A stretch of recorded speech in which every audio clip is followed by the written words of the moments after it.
You shuffle forward, your footsteps softened by centuries of dust. The air is cold stale, and just dry enough to smell like old parchment candle soot and something faintly metallic blood maybe, or memory. The light here doesn't come from stained glass or flickering sconces, but from the thin glow of ancient marble reflecting the weight of the centuries.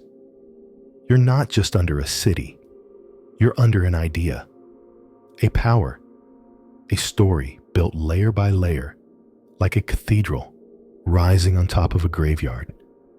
Because that's exactly what it is. Directly above you is one of the most sacred altars in all of Christendom, St. Peter's Basilica. With its impossible dome and its endless procession of tourists and pilgrims. But beneath it, beneath the gold and frescoes and incense, lies something far older. Older than Christianity. Older than Rome. A hill named for prophecy. A hill once soaked in blood, dotted with tombs, temples, and secrets. The Vatican is not just a monument to faith, it's a palimpsest of empires. A crime scene, a library of the forbidden, and you probably won't survive this. Not if you're hoping for answers anyway. The truth here is elusive. Dug up, reburied, rewritten, and walled off behind centuries of protocol. For every answer the Vatican gives it buries a dozen more questions. And tonight we're going to dig. So before you get comfortable, take a moment to like the video and subscribe, but only if you really like what I'm doing here. And while you're here, drop a comment and tell me where in the world are you watching from? And what time is it right now? Midnight in Montana. Sunrise in Stockholm. Are you crawling through Vatican catacombs at 3 a.m.? Because this story, it's not bound to any one time zone. Now turn off the lights, maybe turn on the fan for some soothing noise, and let's get started on tonight's journey together. Before Peter's throne, there were whispers. Before the saints, there were secrets. Beneath the Vatican's marbled bones lies a city of ghosts, of popes, erased, of tombs, mislabeled, of relics, misplaced, or never found. We'll walk the corridors, Rome sealed off, question the monuments that were built on top of slaughterhouses, and meet emperors who tried to kill the church only to have their own names erased. We'll look for Peter's grave, not the one tourists see, but the unmarked one that may or may not lie beneath Nero's forgotten circus. We'll search for his wife, a woman Scripture forgets, and we'll follow the shadow of St. Paul's head, bouncing 3 times before it vanished from history. We'll read secret gospels that the church burned, decipher symbols, etched in bone, and hunt for relics that were either stolen, destroyed, or never existed to begin with. This isn't just a story about faith. It's about fear, about power, about what empires choose to remember and what they fight to forget. And it all starts here, in the dark, beneath the marble, right where the blood once pooled. You stand at the edge of an invisible map, somewhere between memory and myth. Your hands brush against cool stone. Your breath comes slower. Because this is the part of the journey where we ask a deceptively simple question. Where was Peter the Apostle crucified? For something so central to Christian tradition, it's astonishing how unclear the answer is. The story, you've probably heard, goes like this. Peter, the outspoken fisherman turned apostle, was crucified upside down in Rome during Nero's persecution after the Great Fire in 64 AD. He didn't feel worthy to die like Jesus, so he requested that humiliating inversion, head to dirt, feet to sky. That's the narrative. But if you're looking for the precise spot where it happened, the X on the map, brace yourself, because that X doesn't exist. Not definitively. Let's rewind. Rome was burning. Literally. On the night of July 18th, flames consumed vast portions of the city.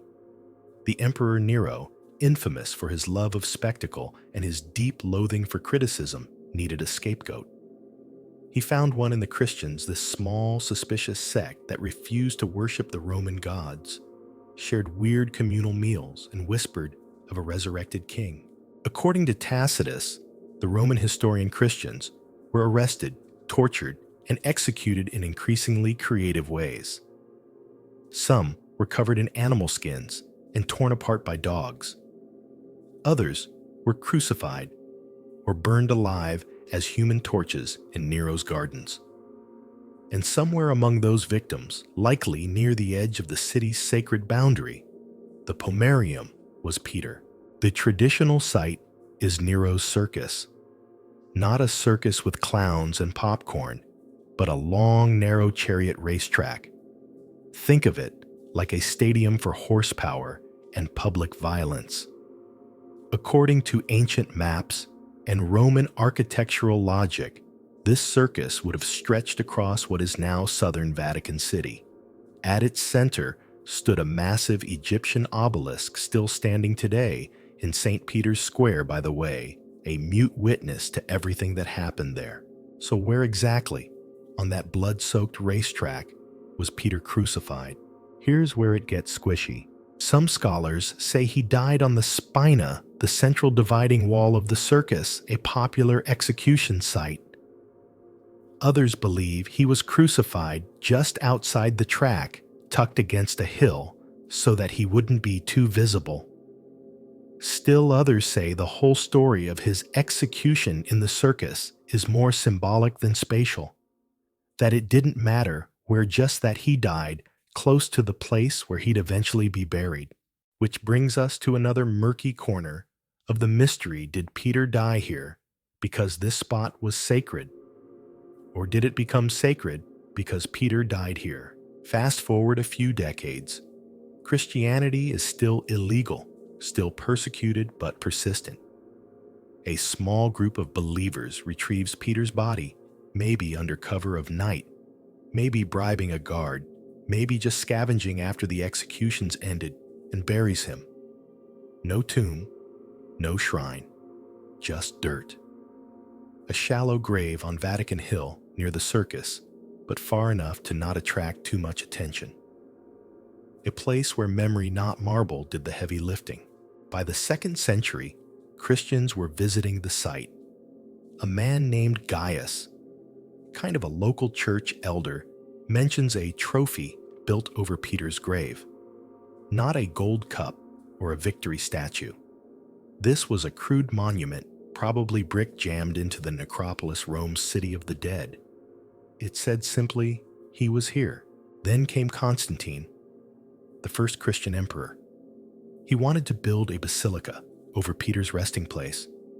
Not nearby, not vaguely associated, directly over it.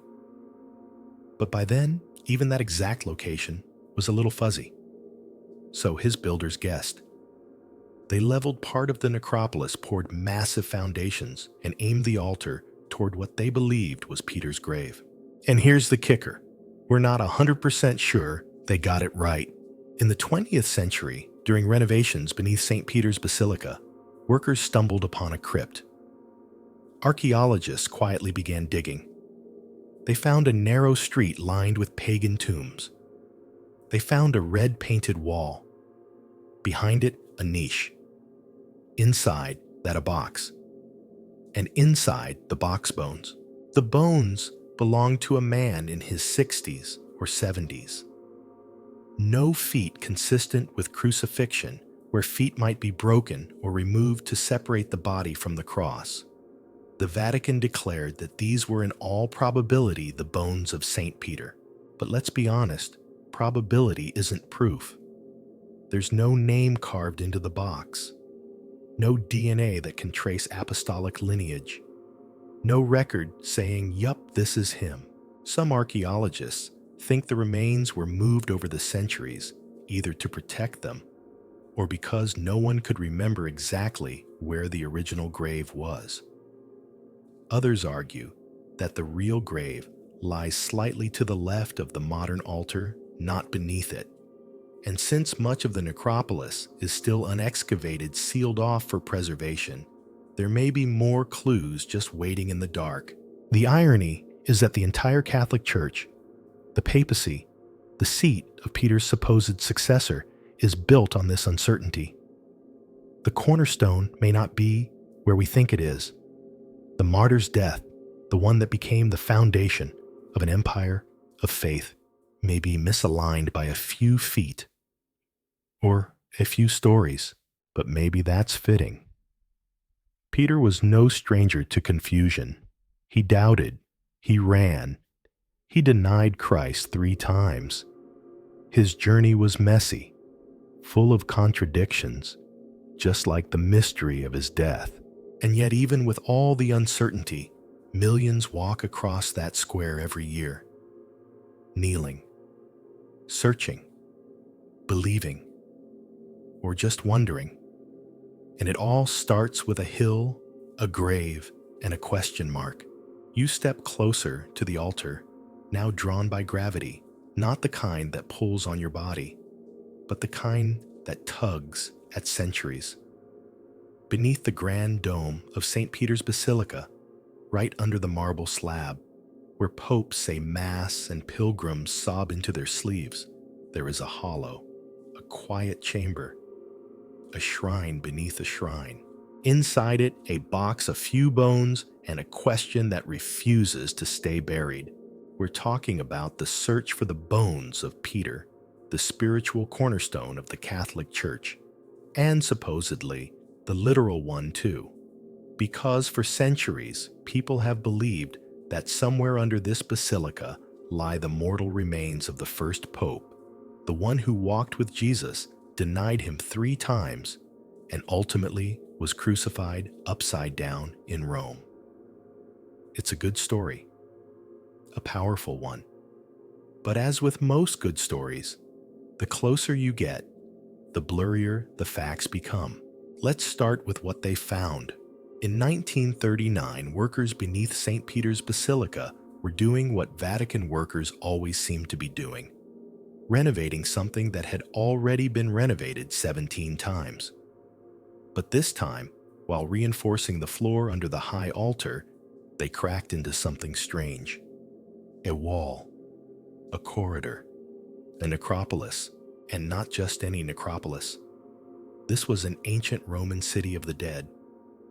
A narrow street lined with tombs, frescoes, and mosaics, many of them pagan, a few early Christian. It had been sealed off for over 500 years untouched, since the days of emperors and executioners. The Vatican didn't throw a press conference. They didn't call in film crews or archaeologists from Oxford. No, they dug in secret. Quietly, carefully, under orders.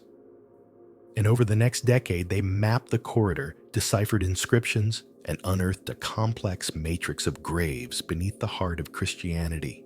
At the end of one narrow passage stood a wall painted red and flanked by small columns. Behind it, a niche. And in that niche, a marble-lined cavity that contained a box. And in that box, bones, human bones, a few fragments, no skull. The rest of the skeleton was reportedly intact or nearly so. Male, in his 60s or 70s, aged and weathered in a way consistent with first-century Roman life, and perhaps with a man who'd spent decades walking from Galilee to Antioch to Rome. Pope Paul VI in 1968 finally made the announcement, "These bones in all probability belong to St. Peter." Cue the collective Vatican exhale. But wait, let's tap the brakes a bit. There are a few things you should know about those bones. First, they were found in a peculiar spot, not inside a formal tomb, but behind a wall. As if they'd been hidden, reburied, moved. Second, there was no inscription, no name, no clear marker that said, "Here lies Peter the Rock." Nothing that would pass a modern forensic test. just bones. Third, no carbon dating. That technology wasn't used or wasn't permitted on the remains. We don't know the exact age of the bones. All we know is that they belonged to a man of the right age in the right general location who might have died around the right time. And then there's the skull. It's not with the rest of the remains. The Vatican claims that Peter's skull rests in a reliquary in the Basilica of St. John Lateran across town. How it got separated, no one's quite sure. Maybe it was moved during the persecutions. Maybe someone decided to divide the relics for political or theological reasons. Or maybe, just maybe, it's not Peter's skull at all. Because here's the secret. This whole thing rests on a pile of guesses. A letter from a church elder, a red wall, a marble box, a few bones. That's what the claim stands on. And the Vatican isn't interested in digging deeper. Literally. Most of the necropolis beneath the basilica remains unexcavated. Not because they're hiding anything sinister, they say, but because the ground is fragile. One careless movement could collapse a tomb, destroy a fresco, break the one piece of evidence that might finally answer the question once and for all. That's the official line, and honestly, it's probably true. But it's also convenient. Because as long as we don't know for sure, belief can stay intact. See, faith is funny like that. It thrives in the space between what we know and what we wish we knew. And the Vatican master storytellers that they are have left just enough room for both doubt and devotion. Some archaeologists believe the bones were planted, that in the confusion of excavation, or perhaps in an effort to secure the faith of millions, someone made a switch, moved relics from one tomb to another, rearranged the past to fit the present. Others say the bones were always there, that the early Christians knew exactly where Peter was buried, that they passed that knowledge down through generations, preserving it, even as Rome burned, and emperors changed and basilicas rose and fell. And then there are those who shrug and say, it doesn't matter, because maybe it doesn't. Maybe the real power of Peter's grave isn't in what's buried beneath the altar, but in what it means. To kneel in St. Peter's Basilica is to kneel in possibility, to participate in a mystery older than memory, to believe not because the evidence is airtight, but because something in you wants it to be. That's why the Vatican never officially declared this is Peter. Instead, they said, in all probability. It's a carefully crafted phrase, a theological hedge, enough to give pilgrims something to weep over, enough to give skeptics something to argue with, enough to keep the story alive. And what a story it is. A fisherman from Galilee, a man who walked on water only to sink, who denied Christ, then became his loudest voice, who argued with Paul, fled persecution, and died in agony beneath a Roman sky, and now perhaps rests in a box beneath a marble altar, his bones whispering to the millions who pass overhead. Or maybe not. Maybe he's somewhere else. Maybe the bones belong to another martyr, or to no one important at all. Maybe the real Peter is scattered to the wind, broken into relics tucked into reliquaries, in cities that don't even remember his name. But the idea of Peter the rock, the cornerstone, the first voice of the church, that idea lives on. And it lives here beneath your feet, wrapped in gold and incense and just enough doubt to make it sacred. Because in the end, whether you're a believer, a skeptic, or somewhere in between, you have to admit the bones have power. Power to unite, to inspire, to disturb, to remind us that every altar, no matter how ornate, might be built on top of something fragile. something forgotten, something almost human. The first pope had a wife. That sentence alone might feel like a scandal. It shouldn't, but it does. After all, the image of St. Peter, the rock of the church, the statue in the square, the man with the keys to heaven, doesn't usually include him taking out the trash or getting into an argument over dinner. And yet buried in Scripture, like a splinter that never got pulled out, is a line that changes everything. Mark 1:30, Simon's mother-in-law was in bed with a fever, and they immediately told Jesus about her. That's it. That's the line. But like so many quiet verses, it speaks louder the longer you sit with it. If Simon later called Peter had a mother-in-law, then he had a wife. That's how in-laws work. Which means the founder of the Roman Catholic Church, the one later exalted as celibate and set apart, was a married man. And just like that, a ghost enters the room. We don't know her name. We don't know what she looked like. We don't know when she was born or how she died. There are no letters from her, no shrines, no feast day. She never wrote an epistle or preached a sermon. Her entire presence in the gospel amounts to a single fever and the fact that she got up to serve dinner. And yet, she was there, somewhere in the back of those gospel stories, watching, cooking, waiting, maybe worrying, maybe praying, maybe furious that her husband had abandoned his nets and her for an apocalyptic teacher from the countryside. Peter's wife was erased not by accident, but by centuries of quiet omission. Not because of scandal, but because of narrative.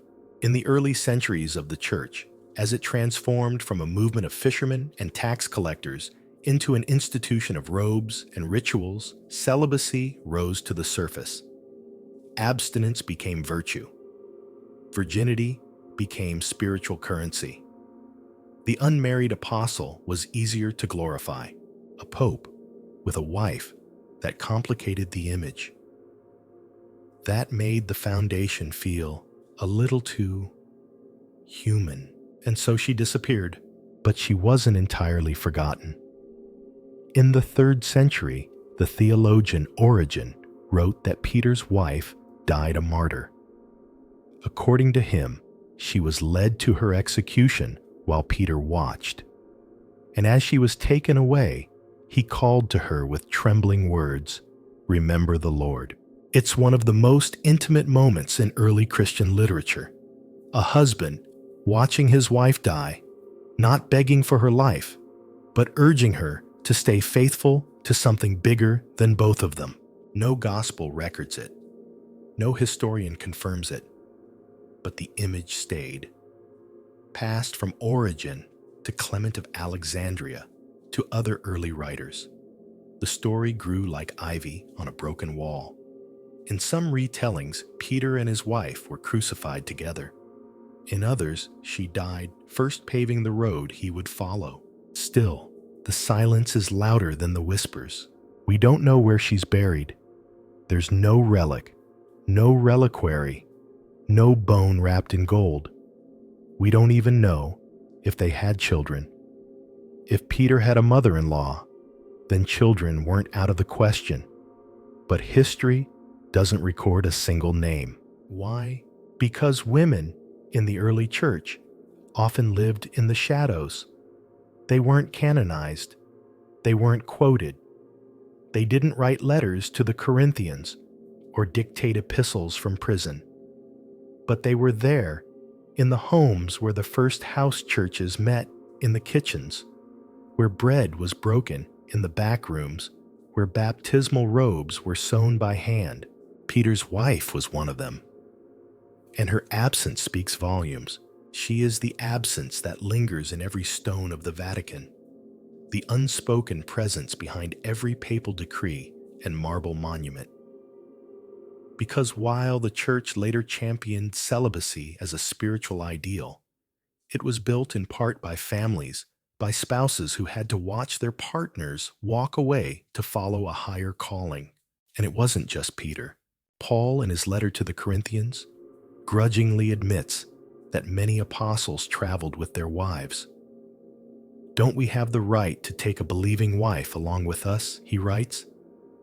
"As do the other apostles, and the Lord's brothers and Cephas." Cephas Peter, it's right there. A passing mention. But once again, history flinches. Because a pope with a wife doesn't fit neatly into the stained glass narrative. And yet imagine her, a Galilean woman, married to a fisherman, watching her husband get swept up in a movement that promises a kingdom but delivers nothing but trouble. Watching him leave again and again, listening to stories of miracles and mobs, feeling both proud and abandoned, terrified and devoted. Maybe she traveled with him. Maybe she stayed behind, keeping the household together while he wandered from town to town. Maybe she packed bread for the road. Or maybe she argued with him, begged him not to go. We'll never know. But she existed. And in that existence is a reminder. The Vatican often forgets that faith doesn't begin in cathedrals or conclaves. It begins in living rooms, in arguments, in sacrifices made by people history doesn't bother to remember. Peter's wife represents them, all the women who cooked for apostles, who washed their clothes, who shielded them from soldiers, the ones who died quietly, who weren't martyred, but were casualties nonetheless. In a way, she's the church's first ghost, a shadow behind Peter's towering statue, a question mark carved into the marble. And maybe as Peter faced death in Nero's circus, nailed upside down in humiliation, his last thoughts weren't of heaven or martyrdom or glory. Maybe they were of her, the one who stood beside him before the miracles, the one who kept faith in the chaos, the one who disappears from Scripture but refuses to vanish from memory, because even if her name is lost, her presence isn't. She's there, in every corner of Vatican Hill, in every silence, in every space between what we know and what we should have remembered.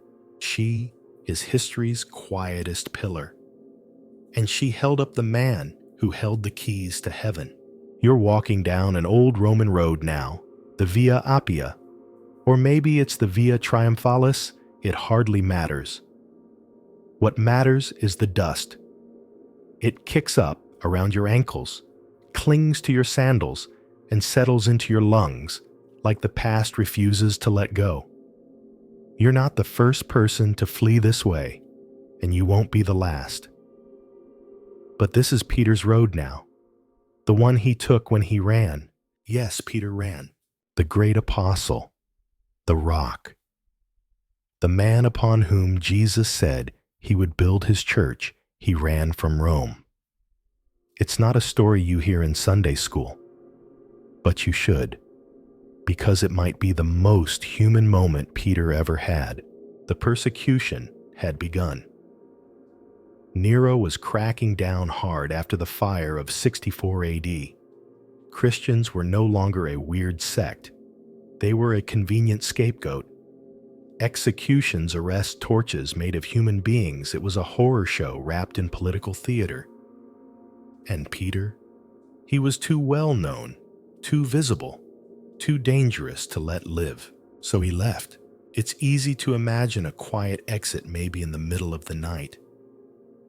A whispered farewell to a few trusted followers. A last glance over the shoulder at the city that had become his battlefield.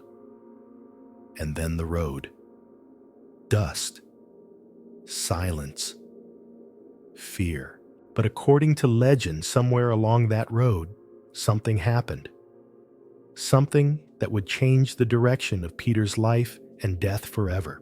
He saw someone, a man, walking toward the city, not away from it, calm assured, familiar in the most impossible way. Peter stopped him. "Quo Vadis, Domine?" he asked. "Where are you going, Lord?" And the man replied, "I am going to Rome to be crucified again." That sentence stopped time. What follows is both legend and liturgy. Peter turned around. He went back to Rome, to his death. Let's pause right there. The Quo Vadis story first appears in the apocryphal Acts of Peter, a text written in the late 2nd century. It was never canonized. It's not official scripture. It contains miracle speeches and an account of Peter's upside-down crucifixion, so dramatic it reads like a theater script. But apocryphal doesn't mean irrelevant. The early church didn't just throw these stories out. They copied them, shared them, even read them aloud in worship.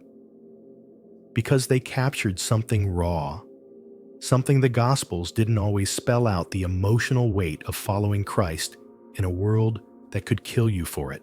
In this case, the story offers something else: redemption. Remember, Peter had failed before. He denied Jesus 3 times. He wept bitterly, but he came back.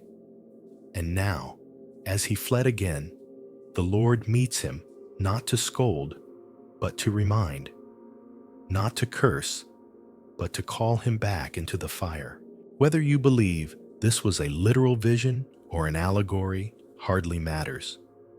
Either way, it's powerful.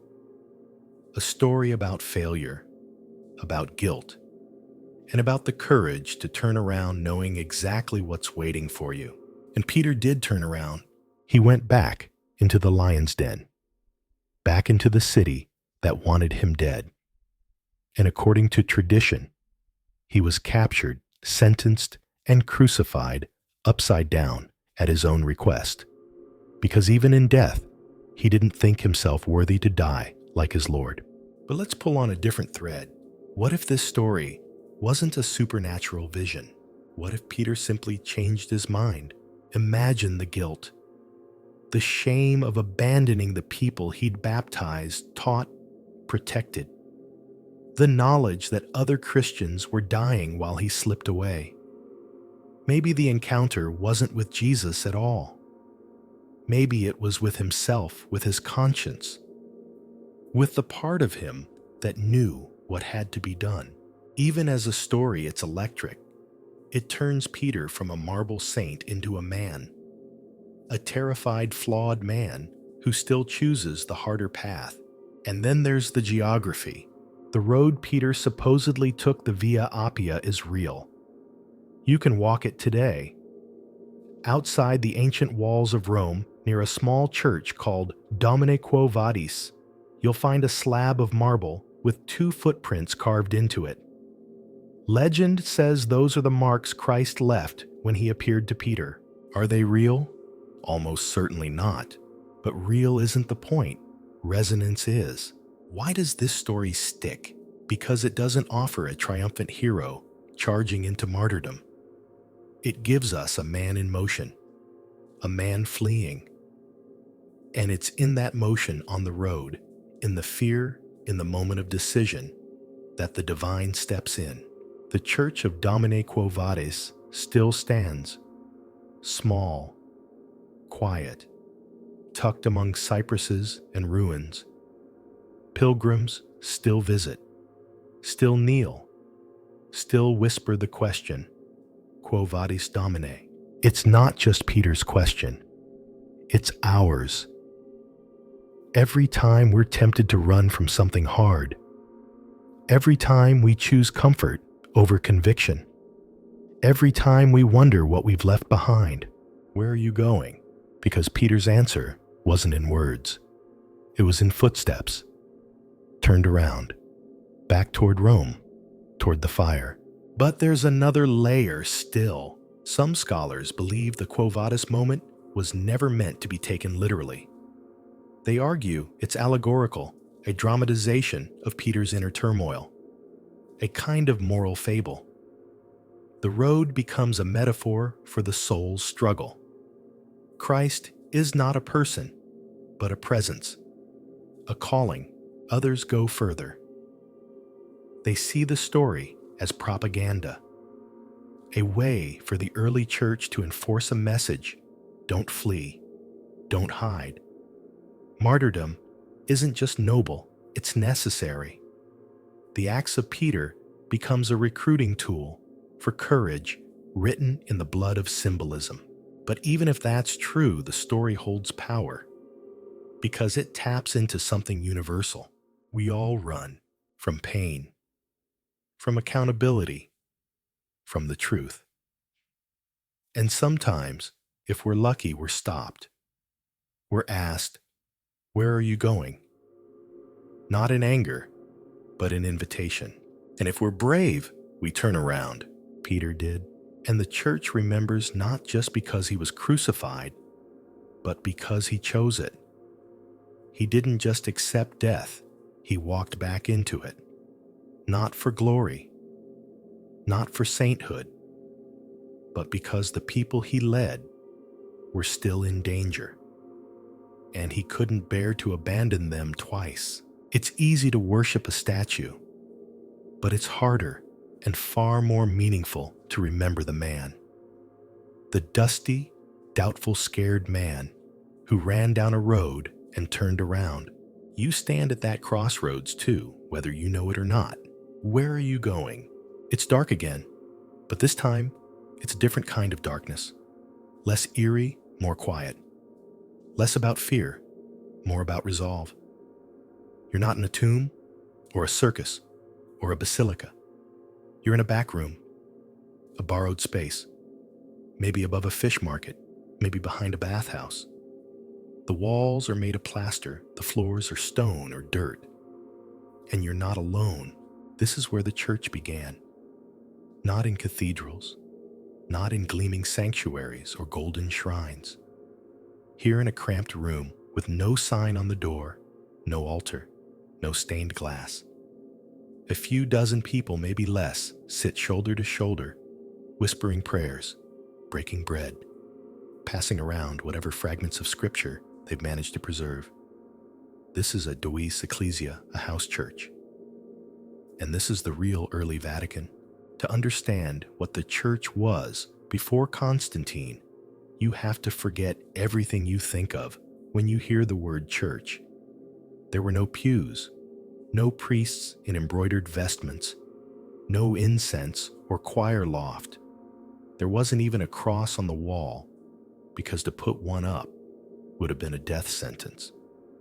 Crucifixion was still a living memory, not yet a symbol of hope. In the 1st and 2nd centuries, Rome was the nerve center of an empire, but also a dangerous place for believers. Christians weren't just unpopular, they were misunderstood, slandered, sometimes actively hunted. Romans accused them of cannibalism. They ate the body and drank the blood. Incest, they called each other brother and sister. And atheism, they refused to worship the Roman gods. Christianity wasn't just a spiritual threat, it was a civic one. So early believers adapted. They didn't build churches, they borrowed homes. Wealthier converts would offer their houses as meeting spaces. Kitchens became sanctuaries. Storage rooms became baptismal fonts. The gospel didn't echo in marble halls, it was whispered over soup. These were the first parishes, not by title, but by spirit. Living rooms filled with people who believed that something had happened, something worth risking everything for. And even though they had no buildings, no clergy class, no centralized leadership, they had something else presence. They gathered, and they gathered here on Vatican Hill. But wait, you say, isn't Vatican Hill where the popes live? Isn't that the most sacred, polished real estate in Catholicism? Yes, but back then, it was a dead zone, literally.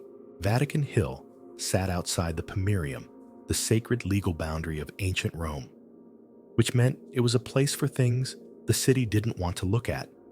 cemeteries, tombs, gardens, poor folk. Nero's circus occupied the southern edge, but the rest of the hill was dotted with mausoleums and stone boxes for the dead. And for early Christians, that made it perfect, because where better to hide than among the forgotten? They weren't trying to build a megachurch, they were trying to survive. And in the cracks between tombs, they found space to breathe. Archaeologists have confirmed this. Beneath the modern-day Vatican, a sprawling necropolis, the so-called City of the Dead has revealed rows of pagan tombs, Christian burial chambers, and odd hybrids in between. Inscriptions in Latin and Greek symbols carved into stone, a fish, an anchor, a dove. The fish wasn't just decoration. It was a password. The Greek word for fish, ichthys, formed an acronym, Jesus Christos Theo, Ios, Soter, Jesus Christ, Son of God, Savior. If you saw a fish etched into a wall, it didn't mean someone liked seafood. It meant you were among friends. And the house churches near these tombs, they've mostly vanished. Either destroyed, built over, or buried by time. But we have records, vague references in early Christian writings, letters from bishops, even graffiti in the catacombs. Some of these homes became the foundation for actual churches later. The Titulus Clementis, now the Basilica of San Clemente, sits atop what may have been a first-century Christian gathering space. Beneath layers of brick and plaster, archaeologists have found rooms that look suspiciously like places where people gathered to break bread and share scripture. Not proof, but possibility. Other spots are even less formal. One chamber beneath the Vatican necropolis contains a scratched inscription, Petros Ani Peter is here. Another wall bears crude prayers asking Peter to intercede for the dead. These were not places of public worship. These were secret spots known only to a few where the faithful could touch a wall and remember. So what did these house churches actually do? Well, for starters, eat. The agape meal, or love feast, wasn't a potluck. It was a liturgical act. Bread was broken. Wine was poured. People remembered the words Jesus said at a supper in Jerusalem, and in doing so, they kept his presence alive. It was Eucharist but disguised. You couldn't serve the Lord's Supper with soldiers peeking through the shutters. So you made it look like dinner. They also told stories. The Gospels hadn't all been written yet. The New Testament was still forming one scroll, one letter at a time. So people told what they'd heard from Paul, from Peter, from someone who knew someone who had seen Jesus raise the dead. These stories became scripture, not through ink alone, but through memory. Retold, repeated, remembered. They prayed. They sang.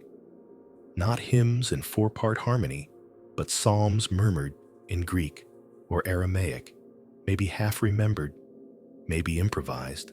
And they baptized, not in elaborate fonts, but in fountains' wells, sometimes even cisterns or baths. The act was full immersion, symbolic drowning. You went in, one person came out another, and in some cases, you never came out at all. Baptism could cost you everything. So who ran these meetings? Everyone. No one. Leadership was loose, sometimes communal. Women played a larger role than they were later allowed. Paul mentions female deacons and apostles. Letters from early Christian communities suggest that widows, wealthy patrons, and even slaves hosted and led worship in their homes. The early church was radical, not just in theology, but in structure. And then the empire noticed. The house churches grew. Rumors spread. Informants whispered. Someone's neighbor heard strange chanting behind closed doors. A servant mentioned a meal with blood and flesh. The city's paranoia flared. That's when the crackdowns began. Rome, raided these homes, arrested the hosts, smashed the bread, confiscated the scrolls. Some meetings ended in silence, others in screams. But the church kept gathering. When one host was martyred, another stepped up. When one house was seized, another opened its doors.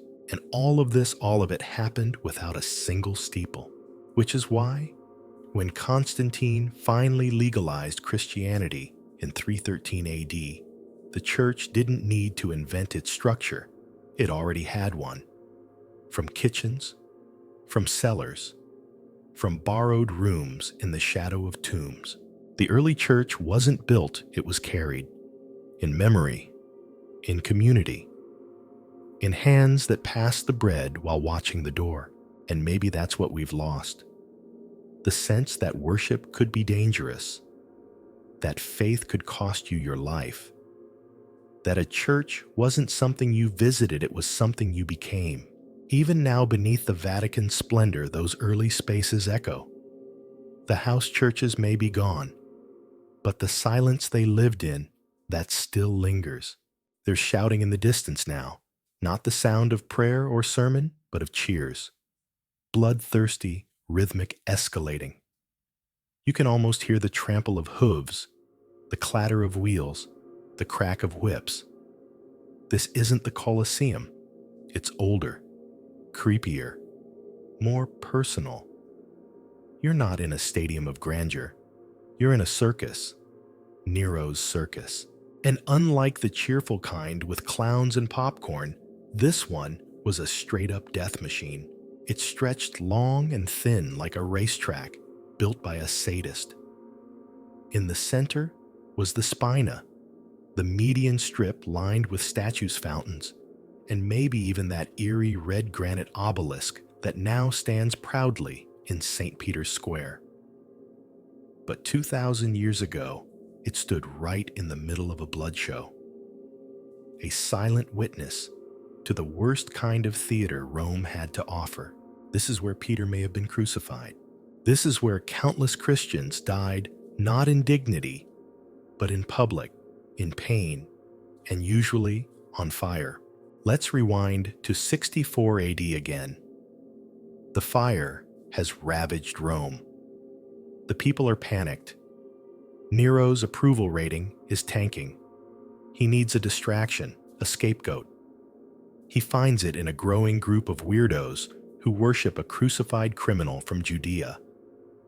The Christians. Tacitus, the Roman historian, tells us what happened next. The executions weren't just efficient, they were extravagant. This wasn't quiet persecution in an alley. This was a party. Nero opened his private gardens to the public and held a festival. Christians were sewn into animal skins and torn apart by dogs. Some were nailed to crosses. Others were coated in pitch and set ablaze as living torches to light the evening.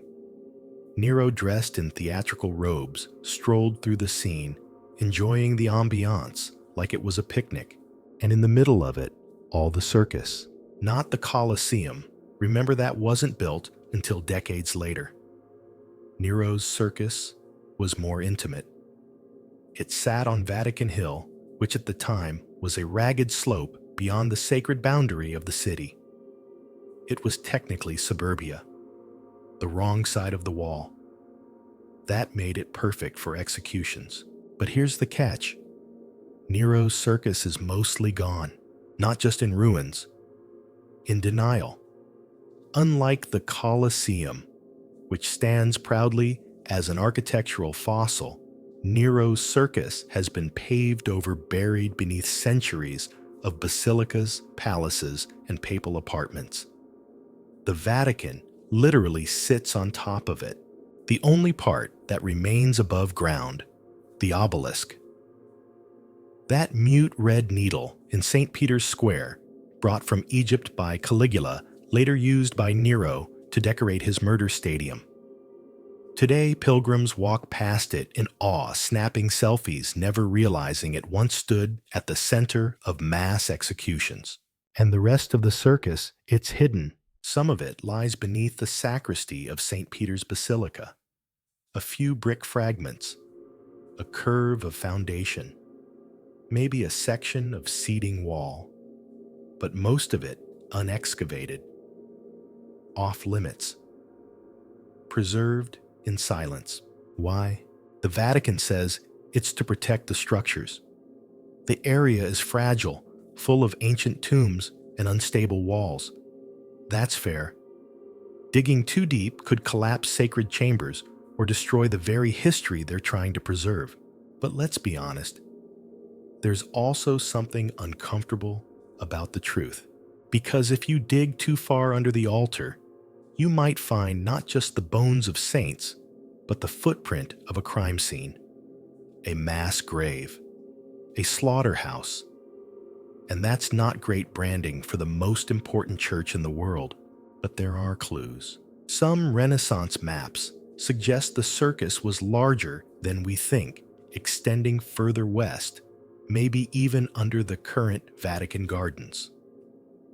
Other theories propose a north-south orientation, which would change everything we know about the relationship between Peter's tomb and his supposed place of death. And then there's the mystery of the bodies. Where did they go? If dozens, possibly hundreds of Christians were executed here, there must have been remains. But we've found no mass graves, no bone piles, no blood pits, nothing. Some say they were thrown in the Tiber. Others believe the bodies were burned and buried in lime to prevent disease. Some posit that Christian followers managed to retrieve them quietly in the night and bury them among the necropolises of Vatican Hill. That's where Peter's body supposedly ended up. But what about the others? It's possible, more than possible, that the Vatican Hill is built on top of far more martyr graves than we've ever confirmed. That bones still lie beneath gardens, fountains, marble chapels. That the real foundation of the church isn't Peter's tomb, but a mosaic of anonymous saints whose names were never remembered and whose deaths were never recorded. And let's talk about that obelisk again. 25 meters of red granite, brought from Heliopolis, Egypt. It stood in the center of Nero's circus and watched every drop of blood fall. When Constantine built the first basilica, he left the obelisk where it was. But by the 16th century, Pope Sixtus V wanted it moved. He ordered the engineer Domenico Fontana to relocate it to the center of St. Peter's Square. It took nearly 1,000 men, hundreds of horses, and months of labor. During the final lifting operation, the Pope ordered total silence. Anyone who spoke would be executed. The tension was literal. At one point, the ropes began to smoke from the friction. A sailor shouted, "Water," on the ropes, risking his life to save the operation. Instead of punishing him, the Pope rewarded him. And now, the obelisk stands crowned, not with a pagan sun disk, but with a Christian cross.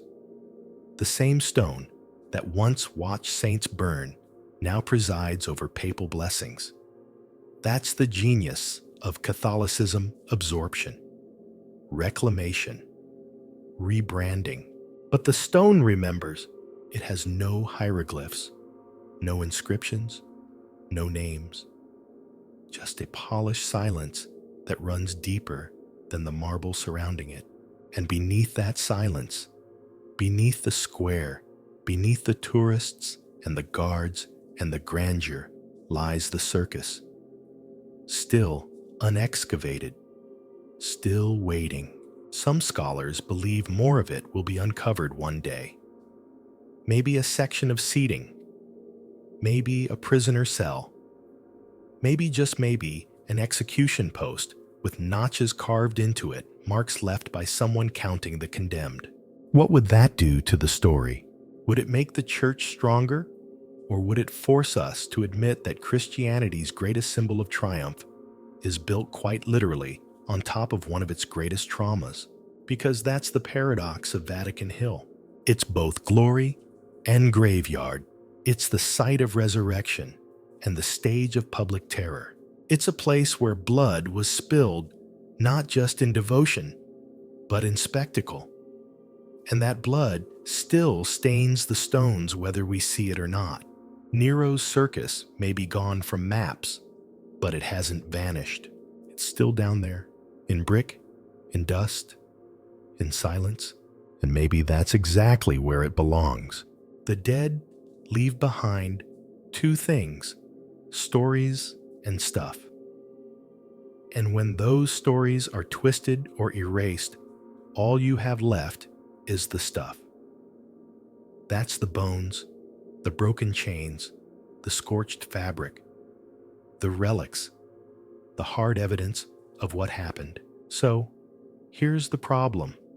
If Peter and countless other Christians were executed in Nero's circus, some crucified, some burned alive, others torn apart by dogs, why don't we have any relics from it? Where are the nails? Where are the ropes? Where are the splinters of wood? The iron shackles, the tunics soaked in martyrs' blood? If this place truly was the stage of the first great Christian massacre, shouldn't we have something to show for it? And not just because we love history. Because from the 2nd century onward, the early church was obsessed with relics. They didn't just bury their martyrs, they honored them. They built altars over their bones. They collected fragments of hair, bits of garments, even the dust from tombs. Anything that touched the martyr became holy. So where is the stuff from Nero's circus? We have relics from other events. Plenty of them. Pieces of the true cross are spread across the world, so many in fact, that Renaissance satirists joked you could build an entire boat out of them.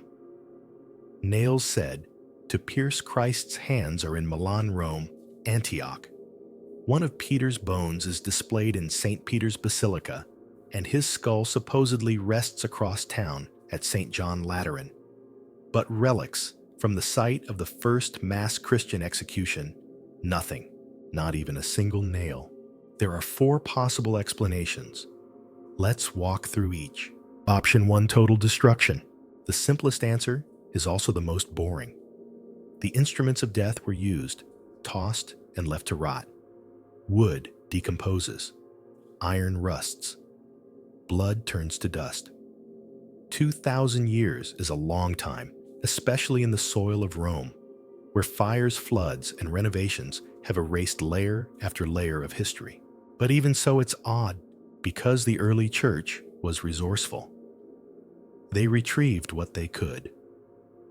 The women who went to Peter's grave in the night, wouldn't they have grabbed something else? A shard of the cross, a piece of cloth, a bent nail?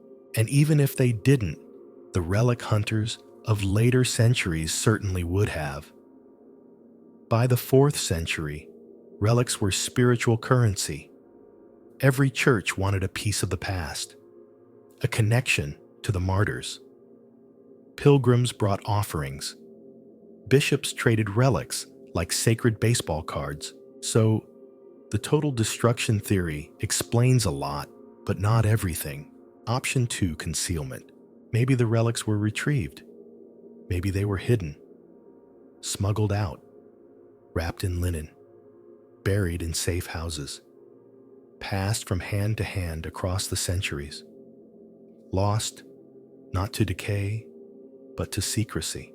There's precedent for that. Early Christians often had to protect their sacred items from Roman authorities.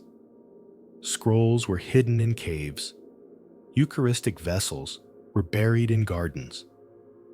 Entire underground chapels were carved into catacombs to avoid detection. So it's entirely plausible that some nameless follower of Peter, retrieved a fragment of the cross or a bloody cloth and tucked it away in a wall. And maybe it still sits there, bricked behind an altar in a rural Italian chapel, misidentified as a relic of the Passion or fragment from the Holy Land.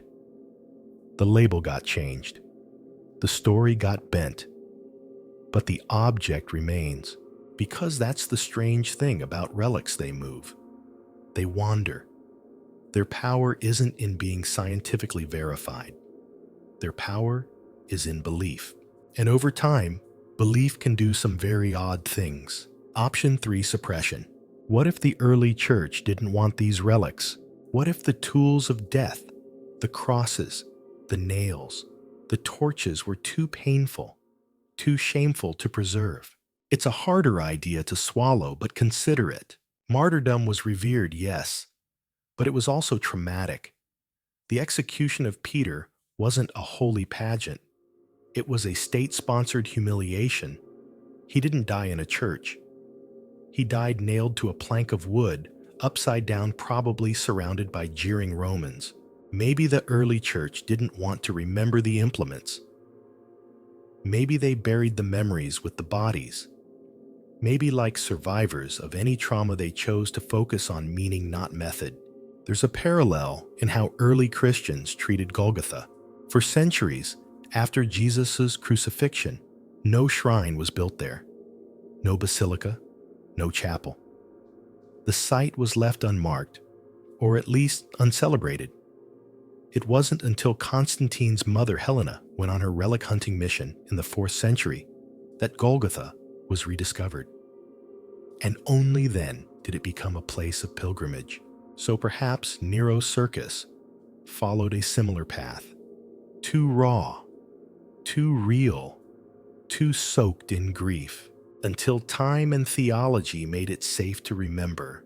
Option 4. They're still there. Now we're back in the dirt. What if the relics of Nero's circus are still buried?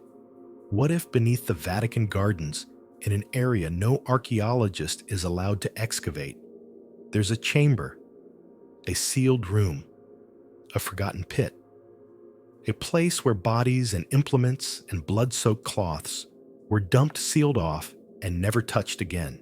That's not wishful thinking. It's a real possibility.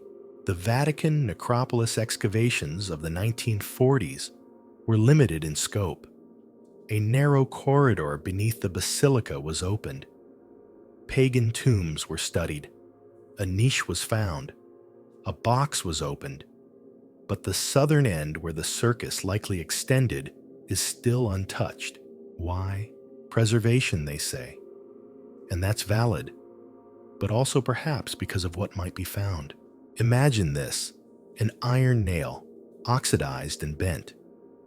A piece of burned wood, still showing the grain. A bone fragment with cut marks or scorch lines. A piece of cloth soaked in pitch. A ring engraved with a fish. A palm frond buried with the dead. Nothing definitive, nothing named, but unmistakable. Relics not wrapped in gold, not kissed or blessed, just there, in the earth, waiting. That's the dream of every archaeologist and the fear of every theologian. Because if such relics are found, undeniably Roman, undeniably 1st century, undeniably brutal, they'll force the church to confront its origins, not as a palace of glory, but as a site of massacre. And that may be exactly why the silence is so loud. Because relics aren't just about bones. They're about control. To own the past is to shape the future. And the Vatican, more than any other institution on earth, knows how powerful a relic can be. So the absence of Nero's circus relics, it's not a hole in the record. It's a message. It says, some things are better buried, but the earth doesn't forget. And neither do the stones. And one day, maybe when a marble tile cracks, or when a wall is opened for renovation, something might surface. Something that turns myth into matter, that rewrites the memory we thought we understood. Until then, the circus sleeps. The tools rust. The fire fades, but the question stays lit. What did we lose and what did we hide? You followed Peter's footsteps to the grave, or maybe not. You've seen where he might have died and where his bones might lie. But Peter wasn't the only apostle executed in Rome. There was another man, quieter maybe, but no less essential. A firebrand who never met Jesus in the flesh, but who arguably shaped the entire structure of Christian theology. The man who called himself a fool for Christ, who wrote half the New Testament, who once persecuted Christians and then became one Paul. And just like Peter, his death is still shrouded in mystery. Tradition tells us that Paul was beheaded, not crucified. He was a Roman citizen after all, and Roman citizens couldn't be subjected to crucifixion, which was considered too humiliating for anyone with status. Beheading was quicker, cleaner, still terrifying, but more dignified in a grim sort of way. So where did it happen? Most sources point to the Via Ostiensis, the ancient road that led from Rome to the port city of Ostia. According to early church historians, like Eusebius, Paul was executed around 64-67 AD during the same wave of persecutions that claimed Peter's life. The spot is traditionally identified as Aqua Salvii, now home to the Abbey of the Three Fountains. The name comes from a legendary detail. When Paul's severed head hit the ground, it bounced 3 times, and at each point of impact, a spring of water miraculously burst forth. Yes, really. There's a chapel there today built on top of those springs. The fountains still bubble quietly, like they're trying to make sense of what happened. But miracles aside, what happened to Paul's body? You'd think someone that important would have a clear burial site, a famous tomb, a relic-rich shrine like Peter's. But Paul's final resting place is more confusing, more fragmentary, more slippery. Tradition says that he was buried not far from where he died, along the same road just outside the city limits, as Roman law required for executions. A few decades later, a memorial was erected. Nothing grand, just a trepann like Peter's, a simple marker, a whisper in stone. Eventually, that whisper became a rumor. The rumor became a memory, and the memory became a church, the Basilica of St. Paul.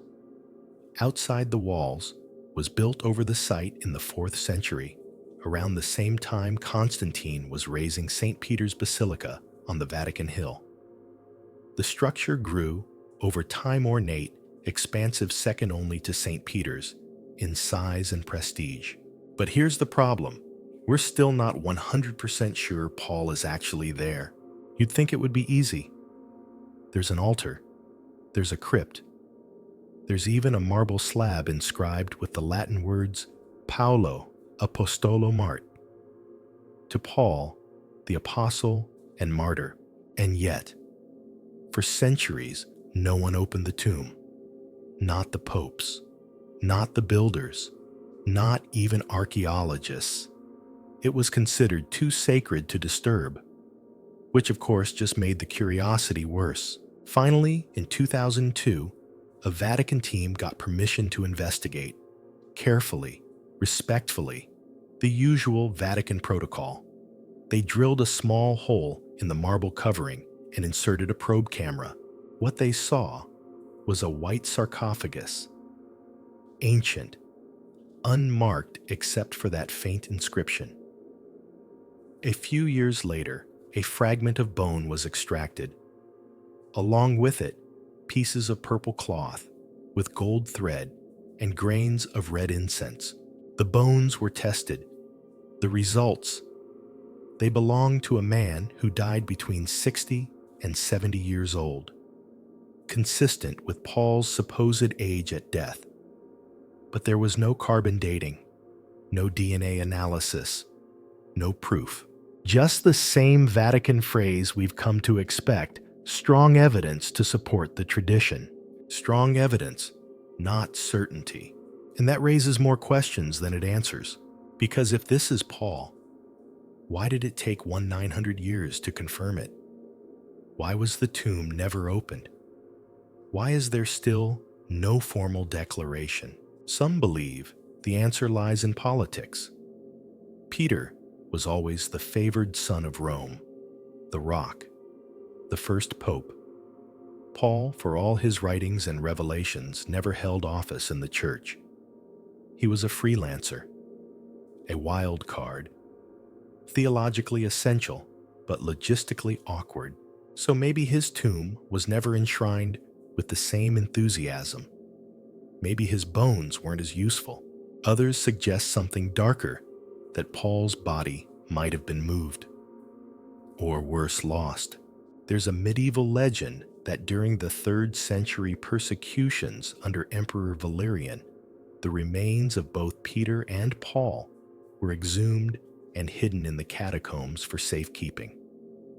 Later, they were supposedly returned to their original locations. But who's to say? Catacombs are tricky. They stretch for miles beneath Rome. Names get lost. Bones get mixed up. Sometimes relics are divided and distributed.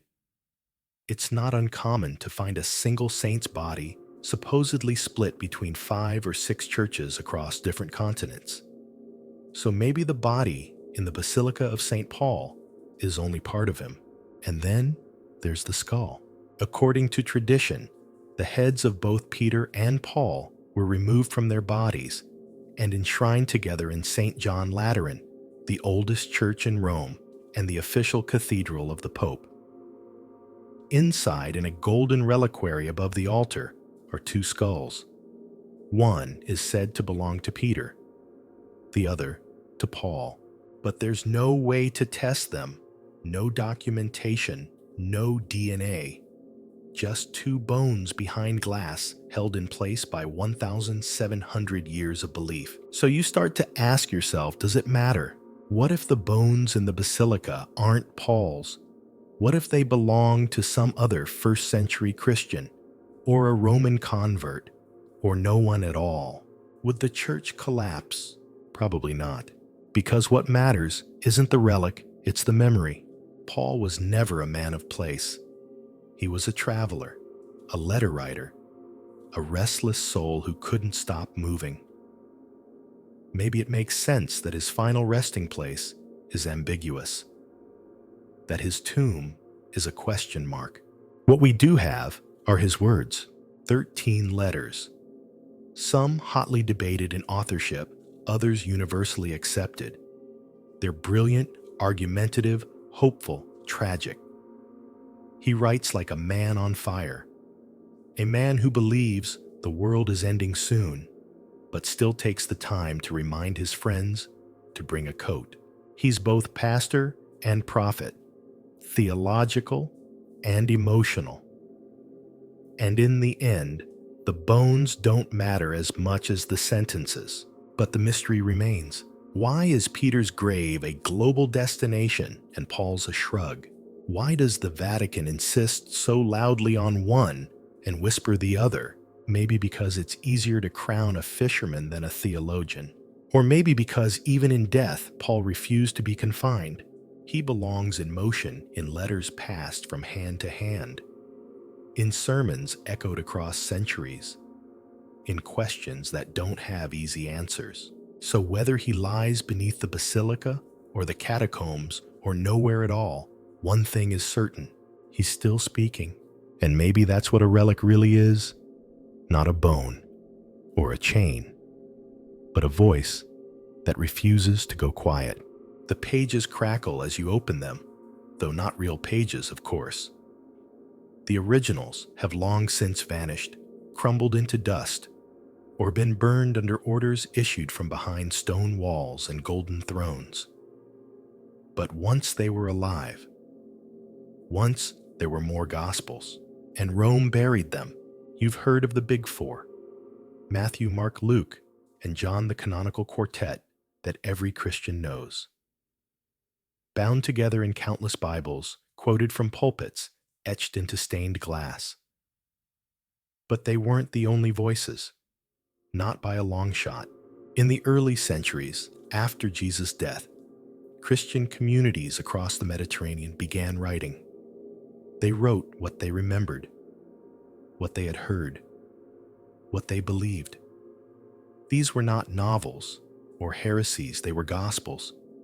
Their authors claimed authority, claimed insight, claimed inspiration, and for a while they were taken seriously. There was the Gospel of Thomas, a strange poetic compilation of sayings. Jesus, stripped of story and miracle, becomes a wisdom teacher, a Zen master with sandals. Split a piece of wood, he says, and I am there. No virgin birth, no crucifixion, no resurrection, just riddles. Then came the Gospel of Mary, yes, that Mary. Likely Mary Magdalene, speaking not as a background character, but as a central apostle. In her text, she comforts the other disciples, shares secret teachings, and is immediately dismissed by Peter. Of course, there's also the Gospel of Judas, discovered in the 1970s in a limestone box in Egypt. This one flips the script completely. Judas isn't a traitor. He's the only one who understands Jesus. The betrayal was a command, a divine mission. It paints the crucifixion not as tragedy but necessity. Other Gospels, still. The Gospel of Philip, the Gospel of the Hebrews, the Gospel of the Egyptians. Some were wild, some were weird, some were beautiful. Most of them disagreed with each other, but that's not the point. The point is, they existed. So, what happened to them? Rome happened. Let's be clear, the early church didn't start with a single Bible. It started with dozens, sometimes conflicting accounts. Different regions had different texts. In Syria, one gospel might be read aloud during worship. In North Africa, a different one. And no one really had the authority to say who was right.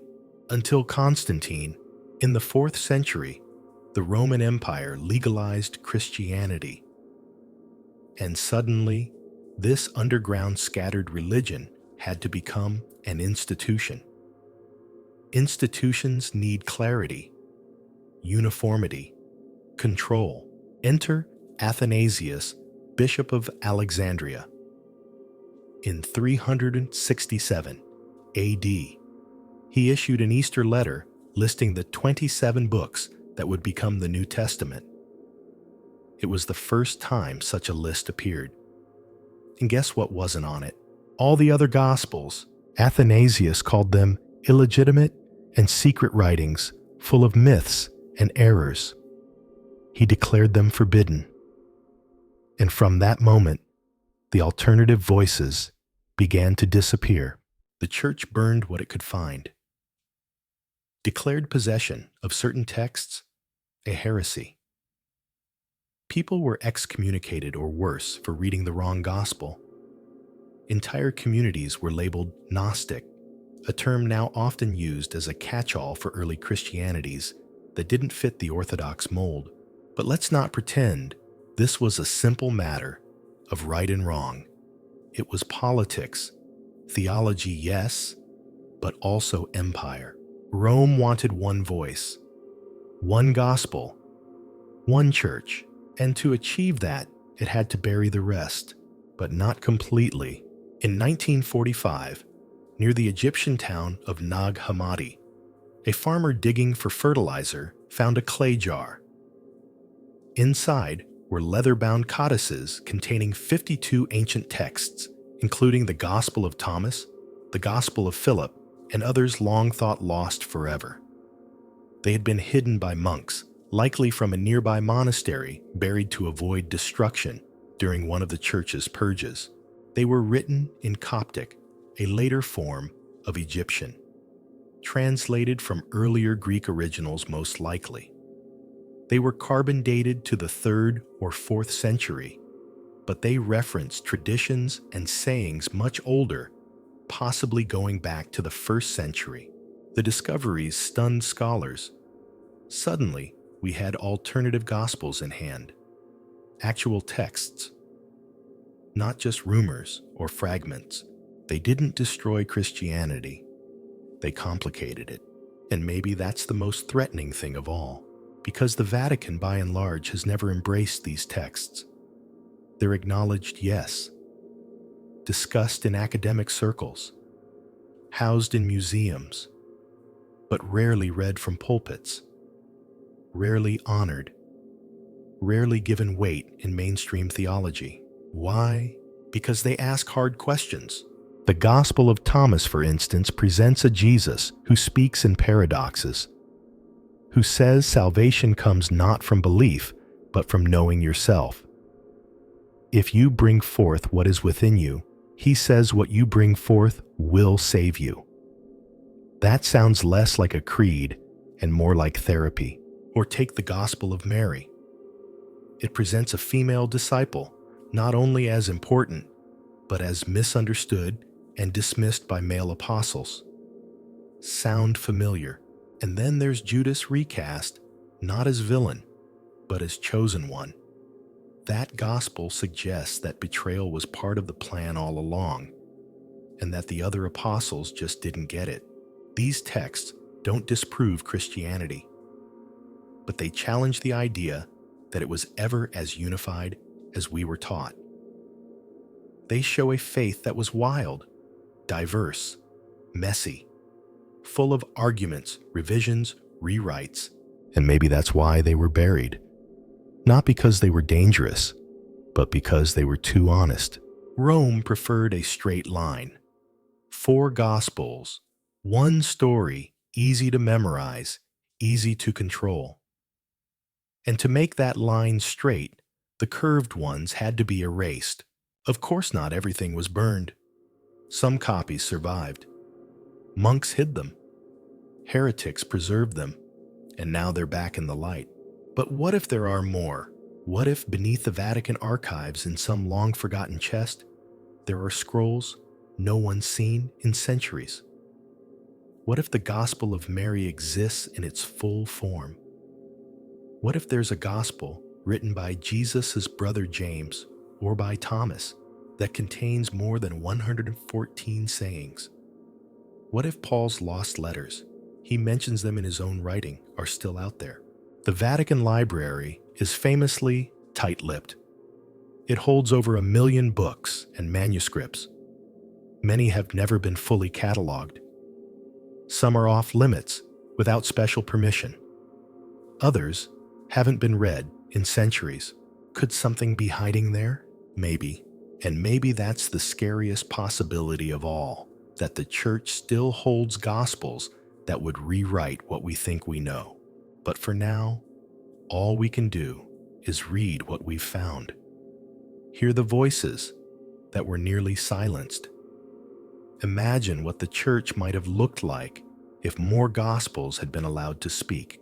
Because Christianity isn't just the story of Jesus. It's the story of the people who remembered him and which memories got to survive. There's no neon sign, no obvious entrance, just a shadowy passage below street level, cool and damp, the walls etched with names that haven't been spoken aloud in centuries.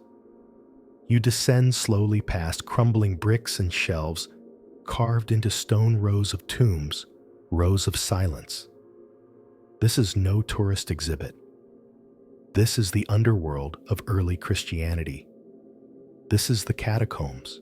And here among the bones and the dust is where the code was written, not the kind with ciphers and secret alphabets. This code was visual symbolic. A fish, a dove, an anchor, a loaf of bread, a shepherd carrying a sheep. To us, they look like decorations. To the Romans, they looked like nothing. But to a persecuted Christian walking these tunnels by the flicker of oil lamps, these were more than symbols. They were passwords, prayers, warnings, hope. The early Christians couldn't be obvious, being too visible. got you killed. So they developed a visual language, one that allowed them to communicate faith without attracting the wrong kind of attention. The catacombs became a gallery of hidden meaning. Start with the fish. As we mentioned earlier, the Greek word for fish, ichthys, became a symbol of the faith.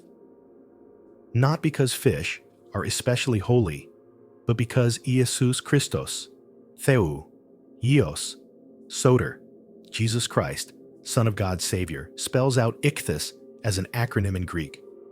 Draw a simple fish, and you were drawing a theological statement. But it wasn't just theology, it was survival. Two strangers could pass each other on a Roman street, neither sure whether the other was a believer. One might idly draw half a fish in the dirt. If the other completed the shape, confirmation. You were safe. You were among family. Then there's the anchor.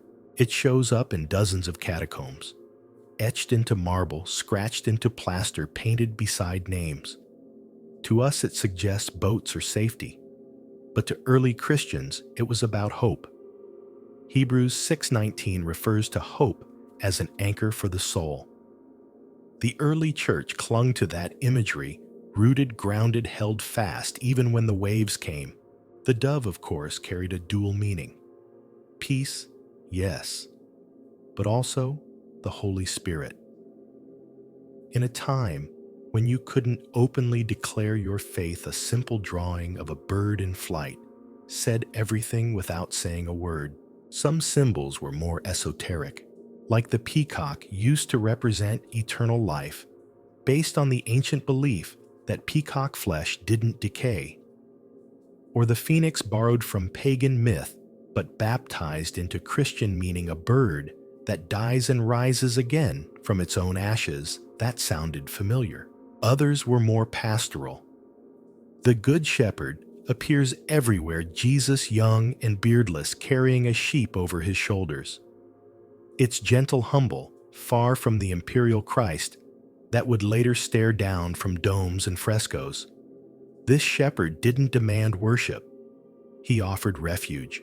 But the most potent symbols weren't animals or acronyms. They were actions. Bread and wine appear constantly painted on tombs, carved into sarcophagi. A cup, a loaf, sometimes hands reaching for them. It wasn't just art. It was Eucharist depicted not as a ceremony, but as a memory, a reminder of the Last Supper, a whisper of Christ's presence even here among the dead. And then there's the Chi Rho. The X and P superimpose the first two letters of Christos in Greek. Constantine would later adopt it as a military standard, but it first shows up here in the darkness, long before the empire bowed to the cross. Each of these images carried layers of meaning. They told stories when words couldn't. They offered comfort when scripture was scarce. They protected the living and honored the dead. Because these weren't just decoration, they were identity. To die with these symbols on your tomb meant you belonged. You weren't just a name fading into dust. You were part of something bigger, something eternal. But don't be fooled. These catacombs weren't just underground cemeteries. They were also places of worship. Early Christians met here quietly, celebrated Eucharist here, prayed and sang and read from letters passed between communities. It wasn't ideal, cold, damp, and crawling with the bones of the dead, but it was safe. It was theirs. The catacombs under Rome, like those beneath Vatican Hill, stretched for miles. Winding tunnels, multiple levels, over 60 identified complexes, and countless unnamed passageways. Some are vast labyrinths of stone. Others are tiny, narrow enough to scrape your shoulders if you're not careful. And in these shadows, the faith was kept alive. One painting from the catacomb of Priscilla shows a woman with her arms raised, a posture of prayer. Another shows a banquet, a shared meal that looks suspiciously like the agape feasts of early Christian communities. These weren't just symbolic nods, they were lived experiences captured in mineral pigments and plaster. But eventually, even this secret language wasn't enough. Persecutions intensified.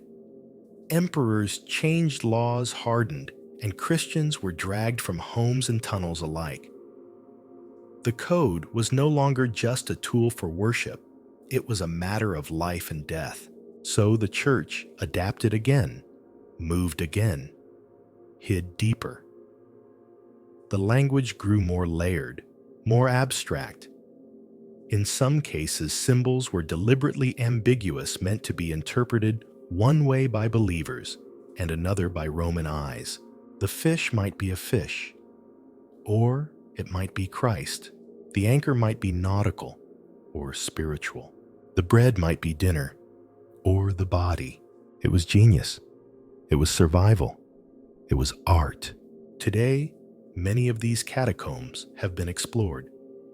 Some are open to the public with walkways and dim lighting.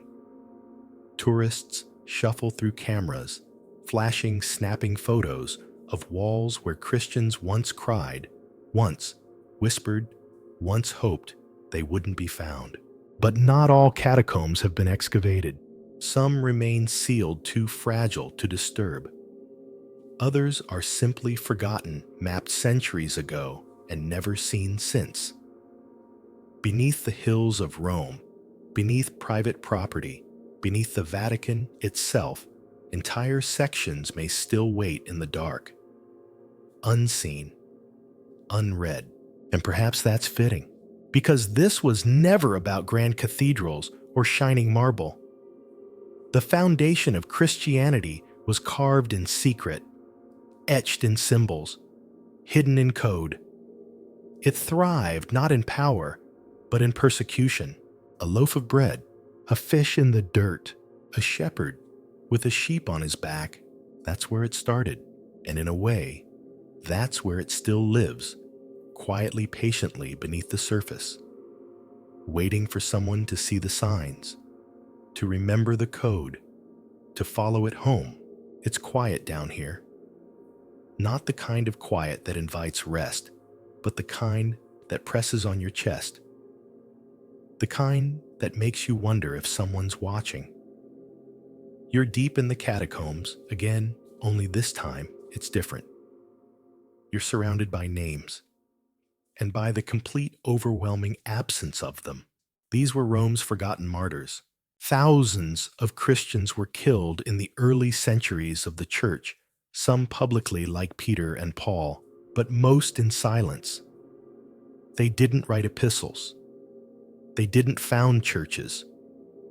Their names weren't recorded by historians or carved onto plaques. But they died for their faith, just the same, nameless, faceless, and now voiceless. And the truth is, they were the majority. For every famous saint who made it into the official calendar, there were dozens, maybe hundreds, who died without a witness, who were thrown into unmarked pits, who weren't buried with symbols or prayers, just disposed of like garbage.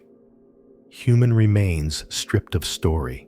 Today, we walk the sanitized floors of churches and cathedrals, kneeling in front of statues of known saints.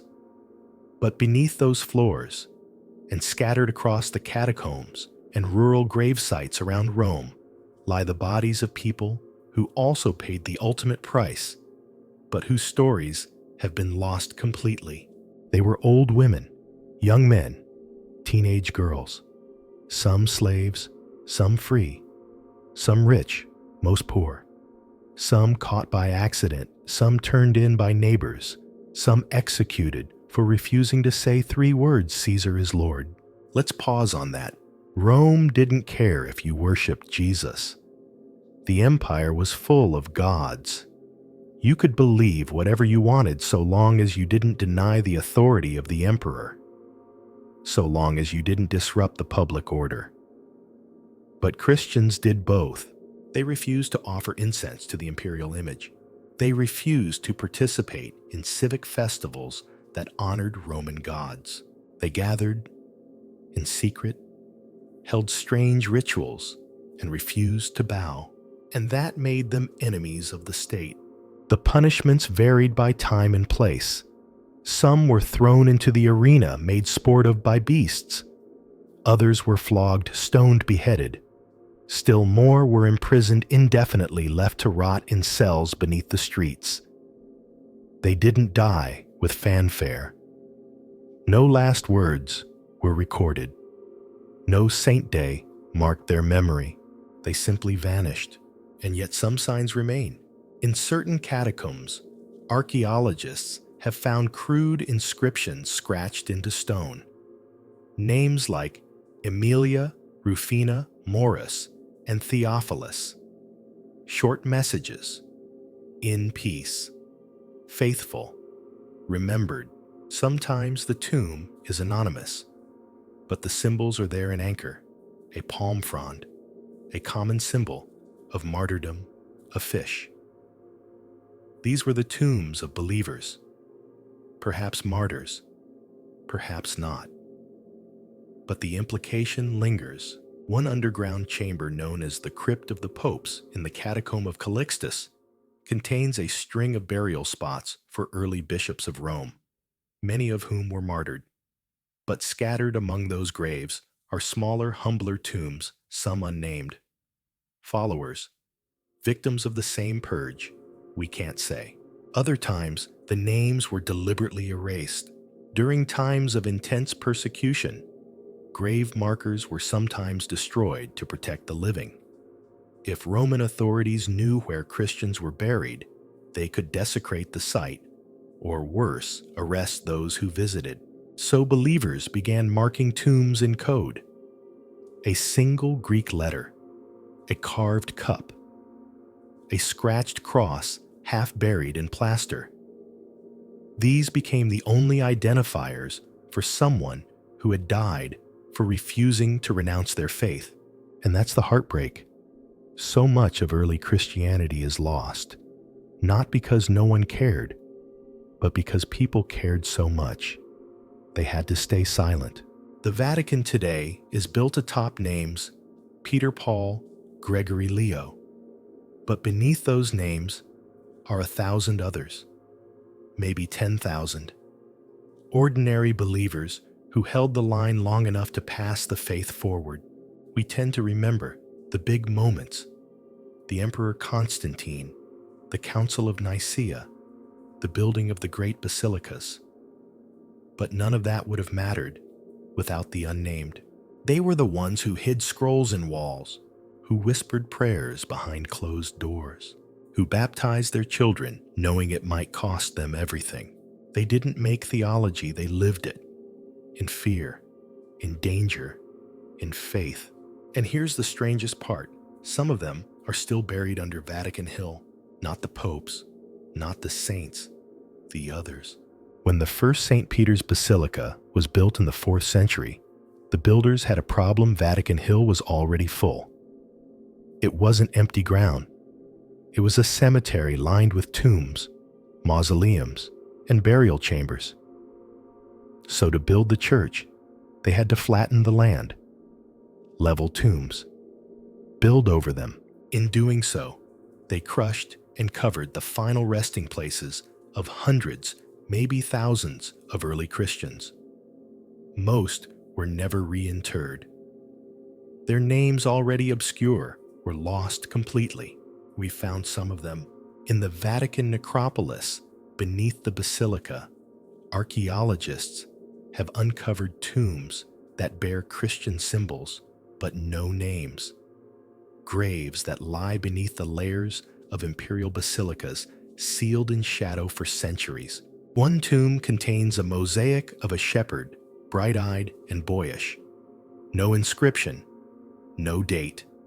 Just the image of a man carrying a lamb through darkness. The archetypal Christian image. We don't know who's buried there, but whoever it was, someone loved them enough to leave behind a symbol of comfort. In another chamber, a few bones remain. Not complete, not catalogued. The Vatican has preserved the site, but it doesn't advertise it. Too many questions, too few answers. Because what do you do with a martyr whose name you don't know? How do you honor someone who was buried, forgotten, and never canonized? Maybe you just remember that they were there. That's the uncomfortable truth. At the heart of the Vatican's grandeur, the greatest church in the world is built not just on Peter, but on those no one remembers. On the anonymous faithful. The ones who didn't get statues or feast days. The ones who died in the dark and stayed there. But the church is their legacy too. Every stone laid in Peter's name rests on the bones of the nameless. Every prayer whispered at an altar echoes through the silence of their tombs. They were never beatified, but they were there. And maybe that's what holiness really looks like. Not applause or legacy, but love lived in secret. So when you walk the halls of the Vatican, or simply glance at it in photos, remember the ones you don't see. The ones who stood, believed, died, and disappeared. Because faith didn't start at the top, it started underground. The marble under your feet feels unusually warm, though the basilica above is chilled and cavernous. You pause, letting your fingertips brush the smooth columns as you picture what once lay beneath them, not just soil and stone, but graves. Graves that had to be cleared. Bodies that had to be moved or built over. Because before it became a symbol of heaven on earth, St. Peter's Basilica was built on something far more grounded, a graveyard. And it all started with Constantine. Before he legalized Christianity, the church had no cathedrals, just house churches and catacombs. But in 313 AD, with the Edict of Milan, everything changed. Christians were no longer persecuted. They were suddenly respectable. And Constantine, he didn't just permit their worship, he championed it. He had a vision, quite literally. According to legend, he saw a cross in the sky before a key battle and heard the words, "In hoc signo vinces," in this sign conquer. After winning that battle, he aligned himself with the Christian God. Not out of piety, perhaps, but power. He saw where history was heading, and he wanted to build it, but not just anywhere. He chose Vatican Hill. He chose the spot believed to be the grave of Peter. And here's where things get messy. The hill was already occupied. It wasn't some open field waiting for sacred architecture. It was a necropolis, a literal city of the dead. Row upon row of tombs, mausoleums, and family burial plots dating back centuries. Romans, both pagan and Christian, had buried their dead here long before Christianity became legal. To build a basilica on top of it required some bold decisions. First, they leveled the hill. Tons of earth were moved. Entire structures flattened. Grave sites buried under layers of fill. Some tombs were left intact, but sealed under the new building. Others were crushed, sacrificed in the name of divine architecture. This wasn't accidental. It was strategic. In Roman culture, building over a grave was taboo. But Constantine wasn't playing by old rules. He wanted to make a statement, literally building the future of Christianity on top of its persecuted past. The symbolism was perfect. Where martyrs once died in the dirt, now faith would rise in marble. But how did they know where Peter was?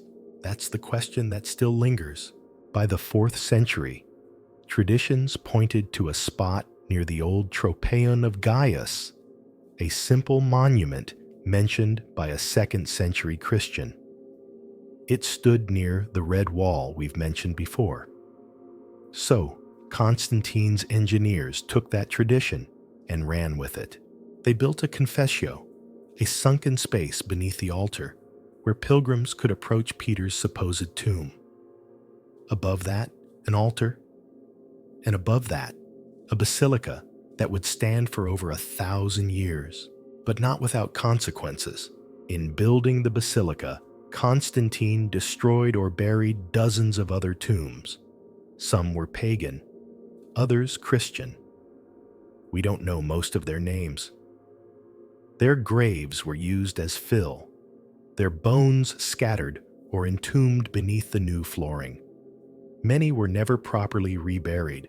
It was a holy desecration and an architectural miracle, because constructing anything on a slope, let alone a massive church, was an engineering nightmare. To stabilize the ground, they had to build massive retaining walls and raise the eastern side by several meters. Entire arcades and substructures were added just to level the floor. The result? A basilica built directly over what everyone believed was Peter's tomb, a site of worship unlike anything the empire had seen. It wasn't just about honoring a martyr, it was about power. By claiming the grave of Peter, Constantine's church claimed apostolic authority. The Bishop of Rome wasn't just a regional leader anymore. He was heir to Peter himself. And if Peter had died here, then this was the rock upon which Christ's church was built. Simple, direct, irresistible. But that certainty came at a cost, because centuries later, when archaeologists finally examined what lay beneath the altar, they found uncertainty. Yes, there was a grave. Yes, there were bones. But the area had been so altered by Constantine's builders, so filled with rubble and shifted stone, that it was impossible to say with absolute confidence that Peter's original burial spot had been preserved. Some bones appeared moved. Some tombs had been crushed. The layers didn't align cleanly. It was a patchwork of devotion and disruption. And yet it worked. Pilgrims came in droves. From all over the empire. They wept at the confessio. They kissed the marble. They prayed over Peter's supposed remains. And then centuries later, a new basilica rose. In the 16th century, Pope Julius II ordered the demolition of the original Constantinian basilica. It was falling apart, a relic of a past architectural age. The Renaissance demanded grandeur. So Michelangelo and Bramante and others stepped in. They built the St. Peter's Basilica we know today, dome soaring like the heaven's gold, gleaming like a crown. But again, it came at a cost. To build the new structure, even more of the necropolis was buried. More graves lost. More tombs sealed. The confusion deepened. The question marks multiplied. It wasn't until the 1940s that excavations finally began in earnest. The Vatican authorized a secret dig under the basilica, quietly, cautiously, and only after the death of Pope Pius XV, whose body needed to be buried in the crypt. What they found confirmed what many suspected, a forgotten city beneath the church. Not just Peter's tomb, but an entire network of graves, corridors, pagan mausoleums, and Christian symbols. A world hidden beneath centuries of worship, and at the heart of it, behind a red wall, lay a small cavity, a niche. And inside, a box of bones. Were they Peter's? We've talked about that. But maybe that's not the only question. Maybe the real mystery isn't who was buried here, but what had to be erased to make space for Peter's legacy. Because in building a basilica, Constantine also built a narrative, one in which all other graves faded. One where Peter stood alone. One where the complexities of early Christian burial practices, theological disagreements, and community diversity were smoothed over with brick and marble. Today, pilgrims still kneel over Peter's grave. They walk through chapels, touch relics, take photos. But most of them never realize what lies beneath their feet. A history that had to be sacrificed so another could rise. Graves without names, faith without fame, and a church built quite literally over the dead. So the next time you look at the dome of St. Peter's, remember what's under it. Not just Peter, but all the others. Buried to make room for a church that would last forever. You're standing at the threshold of imperial mystery now, not beneath an altar, but beneath a question mark as wide as an empire. The man who legalized Christianity, who saw visions of crosses in the sky and ordered the basilicas that changed history, left behind no body. Or if he did, no one is quite sure where it is. We're talking about Constantine the Great, the emperor who changed everything, and we have no verified tomb for him. It's a strange thing, really. For a man of such immense historical weight, his final resting place is one of the greatest unsolved puzzles in early Christian history. And it matters, because Constantine wasn't just a Roman emperor. He was the emperor who wove the church into the very fabric of empire. He didn't just stop the persecutions. He turned Christianity into an institution. And yet, when it came time to die, he vanished into myth.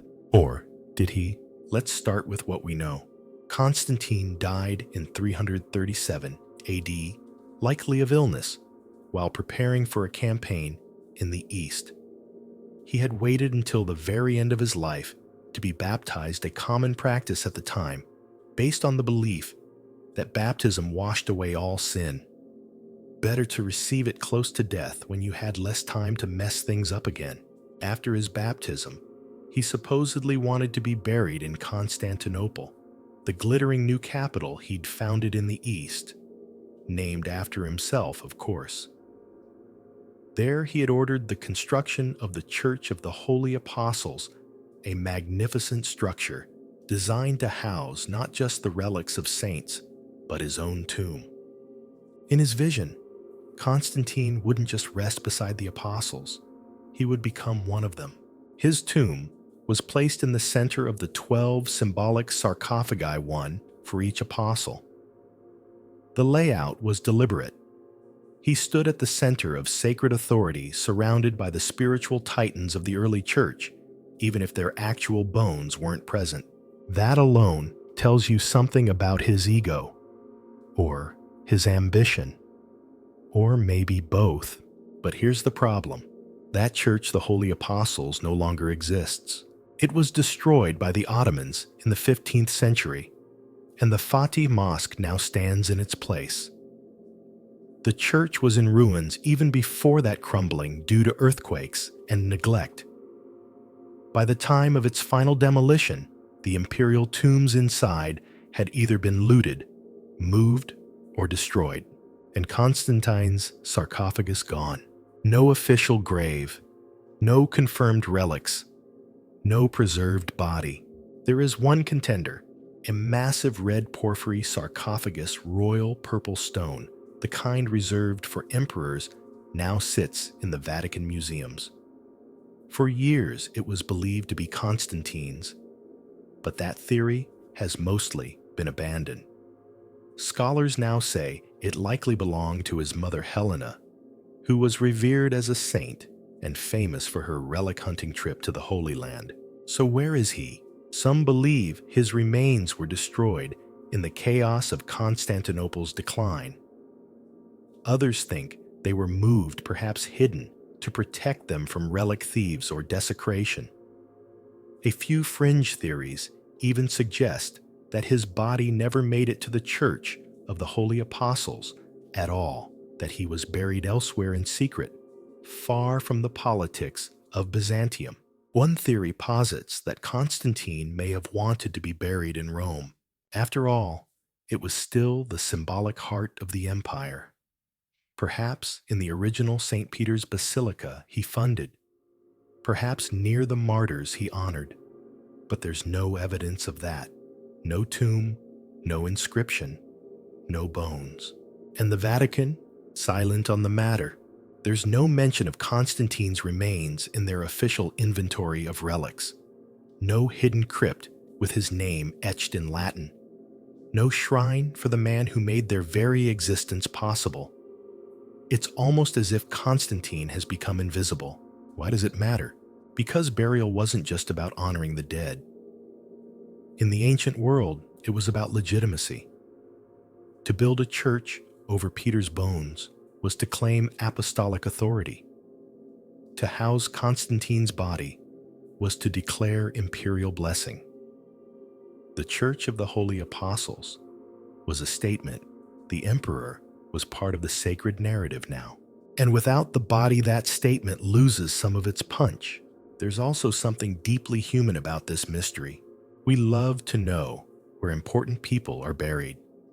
We want closure, a place to point to and say he was here. Pilgrims visit tombs. Historians preserve them. Nations build identity around them.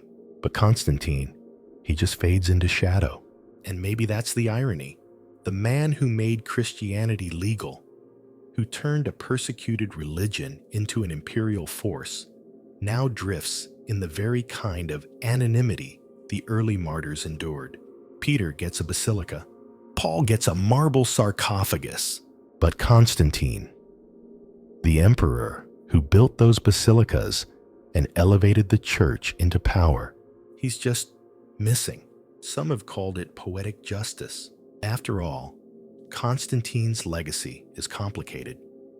He ended the persecutions, yes, but he also began the fusion of church and state, something that led to centuries of corruption crusades and theological compromise. He was baptized late. He executed family members. He presided over councils that decided what was heresy and what was orthodoxy. He was both liberator and controller, so maybe it's fitting that his final chapter is unwritten, that he has no shrine, no relic, no cathedral of mourning, just stories, just speculation. And that massive porphyry coffin still on display in the Vatican museums, cold empty, labeled not with certainty, but with question marks, possibly Constantine, more likely Helena, unknown. It's almost as if history, having crowned him with glory, decided to humble him in the end. Or maybe Constantine got what he wanted, not a grave, but a myth. He's in the domes, the walls, the architecture of Christian power. He's in every cruciform blueprint, every imperial cross, every basilica built to echo Rome's authority. His body may be lost, but his fingerprints are everywhere. He doesn't need a tomb.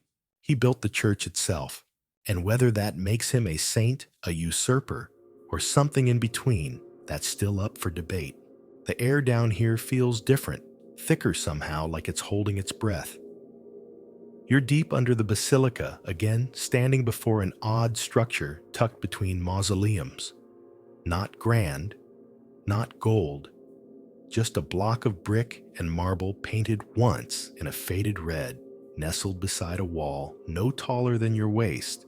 It doesn't look like much, not at first glance, but this might be one of the earliest Christian monuments in the world.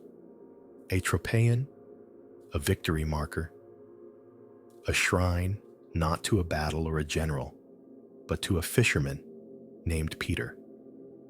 And the man who mentioned it, his name was Gaius.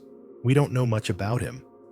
He wasn't a pope, not a bishop, just a church leader in Rome, writing in the late 2nd century, around 200 AD. What we do have is a single line from his writing, quoted by a later historian named Eusebius, and that line changed everything. Gaius said, "I can point out the trophies of the apostles. For if you go to the Vatican or to the Ostian Way, you will find the trophies of those who founded this church. 2 places, 2 men. Peter on the Vatican Hill, Paul along the Via Ostia. 2 trophies, tropaea." But what does that mean? Not trophies in the modern sense, no golden statues or shiny medals. In the Roman world, a tropaeon was a monument erected on a battlefield marking the spot of victory. A pole or structure decorated with armor, left as a public declaration we won here. And if Gaius used that word for Peter and Paul, then he wasn't just saying they died there. He was saying their death was the victory. So what exactly did he point to? Fast forward 800 years. In the 1940s, archaeologists excavating under St. Peter's Basilica uncovered a cluster of ancient tombs near the Red Wall, the Muro Rosso, and just behind it, a small structure of brick and marble, exactly where Gaius said it would be. This was no ordinary grave. It sat at the convergence point of several other tombs. It had been treated with unusual care. And above it, in later centuries, Constantine's builders erected the high altar, which means Constantine believed, like Gaius did, that this was Peter's resting place. But here's where things get strange. The Tropeion wasn't fancy. It was actually kind of crude. Brick construction patched and reinforced with signs of multiple modifications over time. It was built into a wall, possibly even an alleyway between mausoleums. And yet, early pilgrims treated it with reverence. They came. They knelt. They left graffiti. Yes, graffiti, right on the wall. Not the kind you'd find on a bathroom stall, but scratched prayers and invocations written in Latin and Greek. Some say, simply, Peter, pray for us. Others are names, initials, or cryptic marks. One is a plea from someone named Petronilla asking for help. These aren't just ancient vandalism. They're witnesses, proof that believers came here centuries before the basilica was built, that they saw this rough brick structure as something sacred. And the bones, that's where the story twists. Behind the Tropeion, in a niche later dubbed the reliquary cavity, archaeologists found a marble box. It had been opened and sealed multiple times over the centuries. Inside, they discovered bone fragments wrapped in purple and gold cloth colors reserved for royalty or sacred ritual. Testing revealed something unexpected. The bones belonged to a man in his 60s or 70s, robust and weathered. No feet in odd detail, but consistent with certain crucifixion practices, where the feet might be broken or removed during burial. Was it Peter? The Vatican says carefully yes, or more precisely, in all likelihood. It's the same cautious phrase they've used before. Not dogma, but deeply believed tradition. Skeptics point to the inconsistencies. The bones weren't found directly beneath the Tropeion, but nearby. They may have been moved. The area had been tampered with over centuries, and no inscription says, "Here lies Peter." And yet, something about the whole arrangement speaks louder than words. This was a memorial, not just a burial site, a marker of meaning, a site of memory. Whether the bones are truly Peter's or not, this was the place believers believed they were. And belief moves mountains. It builds churches. It shifts empires. The Tropeion of Gaius may not be flashy, but it's arguably the first Christian altar, the first time a martyr's death became a public place of pilgrimage, the seed from which the entire Vatican sprouted. And what's even more striking, its simplicity. No gold, no marble inlays, no towering columns, just brick, stone, prayer. It reminds you how the early church saw power differently. Victory wasn't in conquest. It was in death endured with faith. The cross wasn't a scandal. It was a statement. And to mark Peter's grave, not with pomp, but with presence, was the most radical kind of testimony. Even Constantine, for all his imperial flair, understood that. When he ordered the construction of St. Peter's Basilica, he didn't move the altar to make it symmetrical. He didn't relocate the Tropeion to better suit the architecture. He built the church around it, preserved it, protected it, And in doing so, he preserved the memory of Gaius too, a man most people have never heard of, a man who wrote one sentence, a man who pointed to two graves, and in doing so gave us the coordinates for a faith that refuses to forget. You can still see the Trypaeon if you're lucky enough to get into the Vatican necropolis. It's small, faintly red, surrounded by silence. But if you lean in, you might hear the scratch of a stylus on plaster. You might feel the weight of hands pressed in prayer.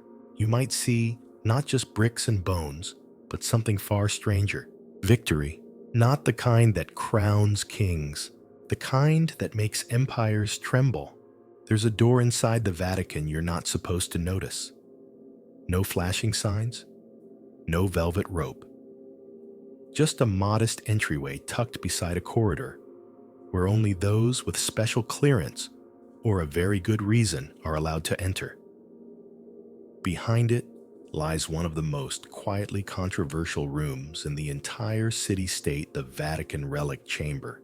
Not the public treasury, not the reliquaries on display in chapels dripping with gold and crystals. This room is different. It's private. It's practical. It's where the real raw fragments are kept. Bones, teeth, cloth, dust, bits of wood and stone wrapped in linen or sealed in lead. The spiritual evidence locker of Christianity. And what's in it, no one knows for sure. But we can guess, because over the centuries, the church collected and quietly protected thousands of relics, and not all of them were destined for display. Some were too sacred, some too fragile, some too inconvenient. Take, for instance, the supposed relics of Peter.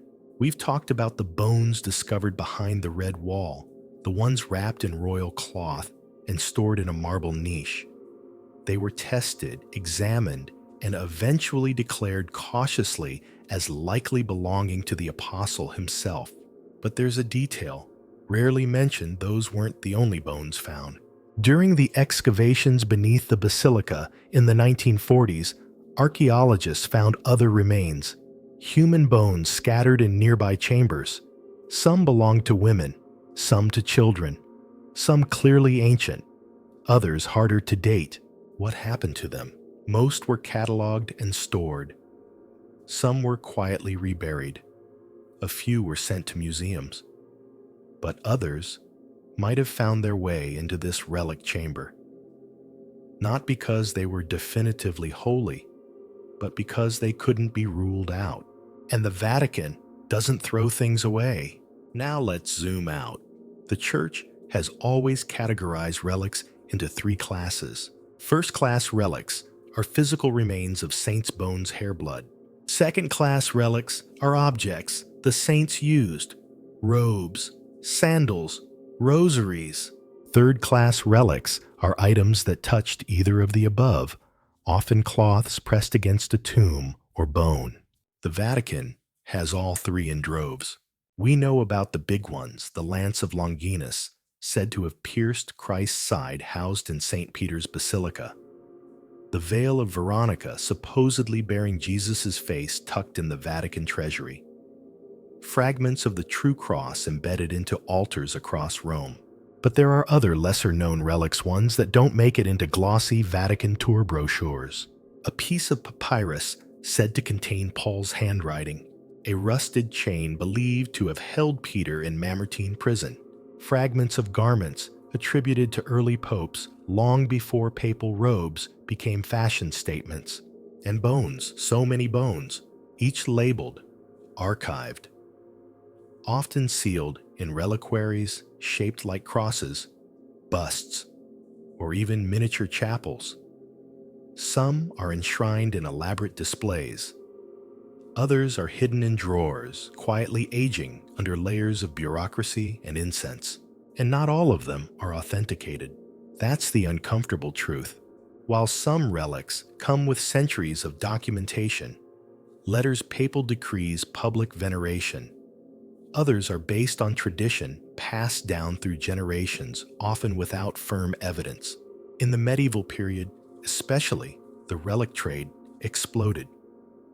Pilgrims wanted to touch the sacred. Churches wanted to attract pilgrims. And merchants knew how to meet demand. Fingers of apostles, milk from Mary, feathers from Gabriel's wings. Relics were forged, stolen, duplicated.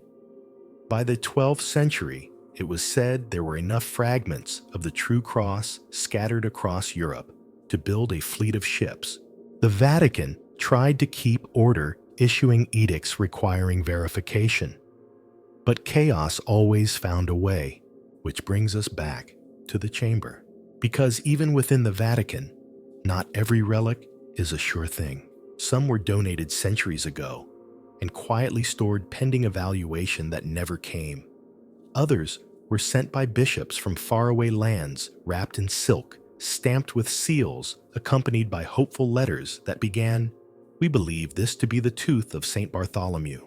And now they sit in boxes, labeled but rarely opened, because testing relics is controversial. To carbon, date a bone fragment means drilling into it, possibly destroying a sliver. It also means risking the story. What if the relic doesn't date to the right century? What if it turns out to be animal bone or a medieval monk's femur? That's not a headline the Vatican wants to see. So instead, most relics are left unquestioned, revered by faith, not by science, displayed carefully, or hidden entirely. In recent years, there's been a gentle shift. Some relics have undergone forensic testing.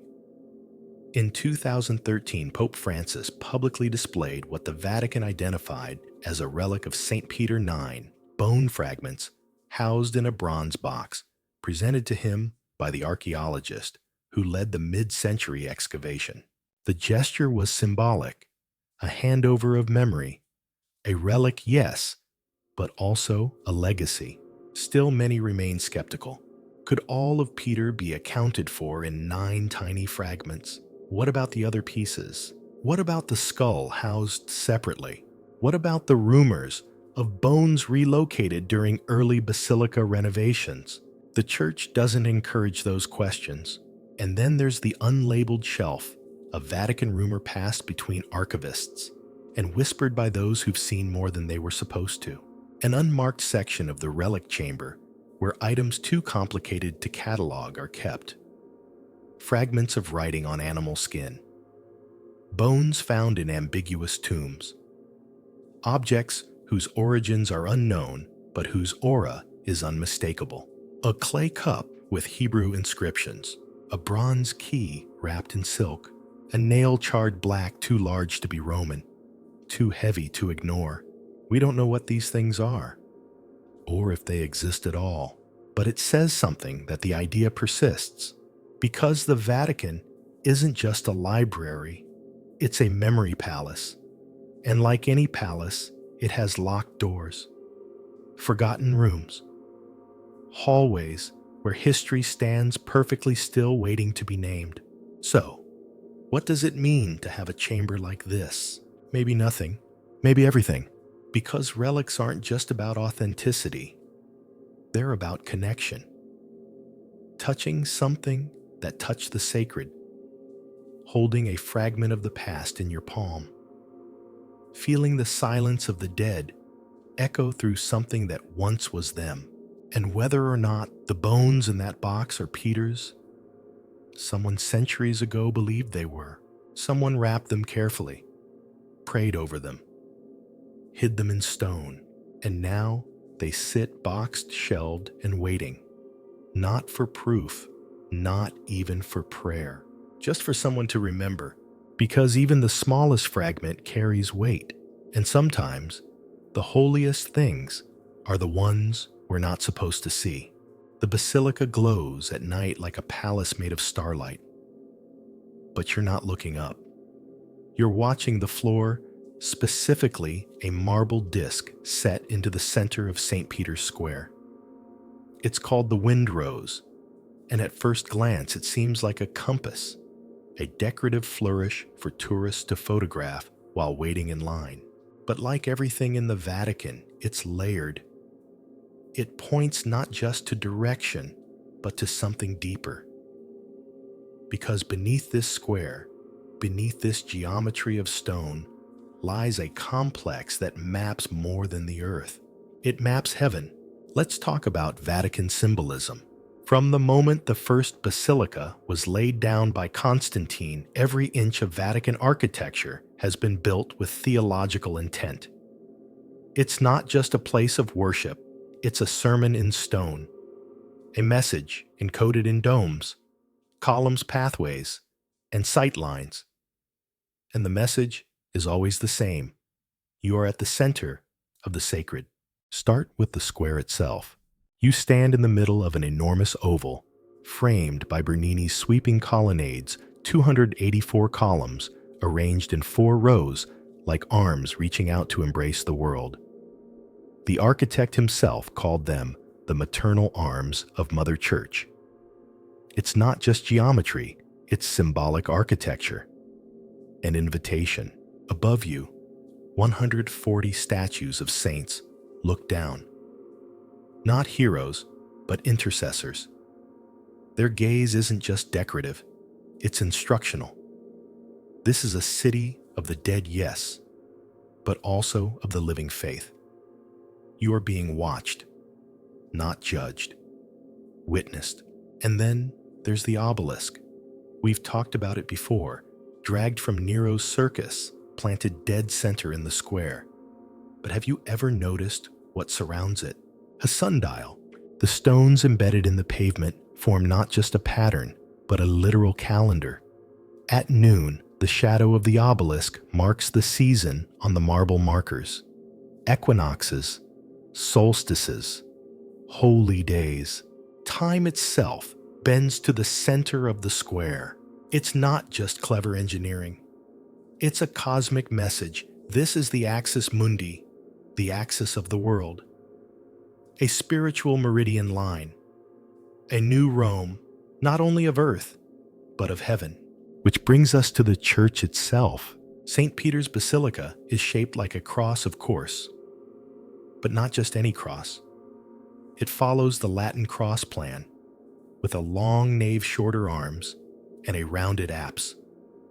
The heart of the structure, where the arms and body intersect, is marked by Michelangelo's dome.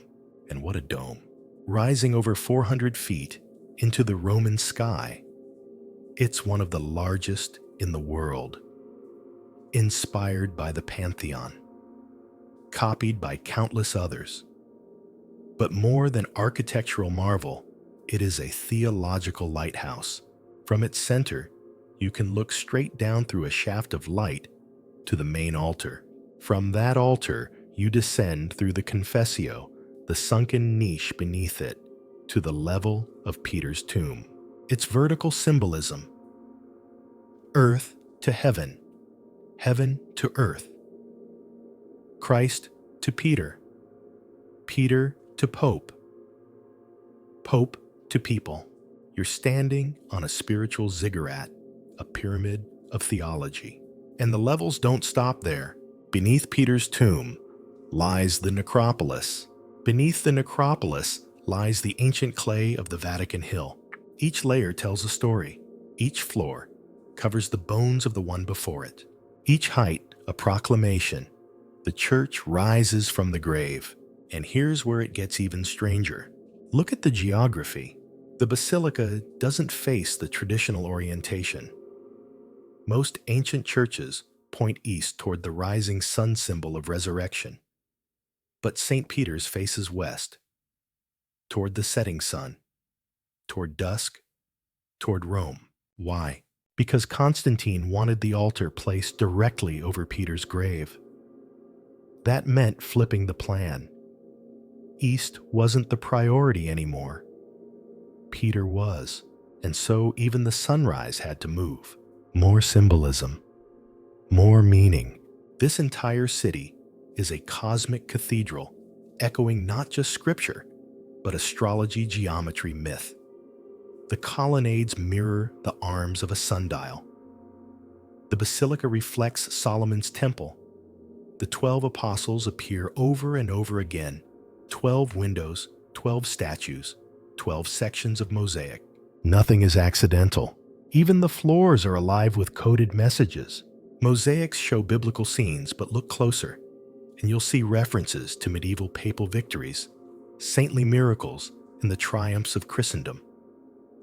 A mosaic of Peter walking on water isn't just a nod to faith, it's a claim to authority. Peter conquered the sea. The church, by extension, conquers chaos.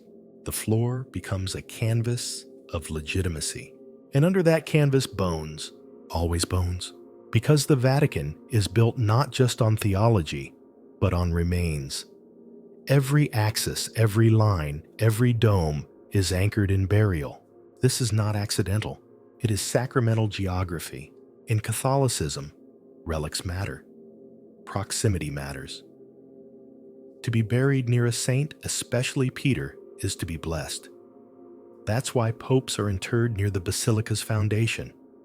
That's why royalty begged to be buried in the crypts. To rest near the rock was to be part of the promise. Upon this rock, I will build my church. But proximity creates competition.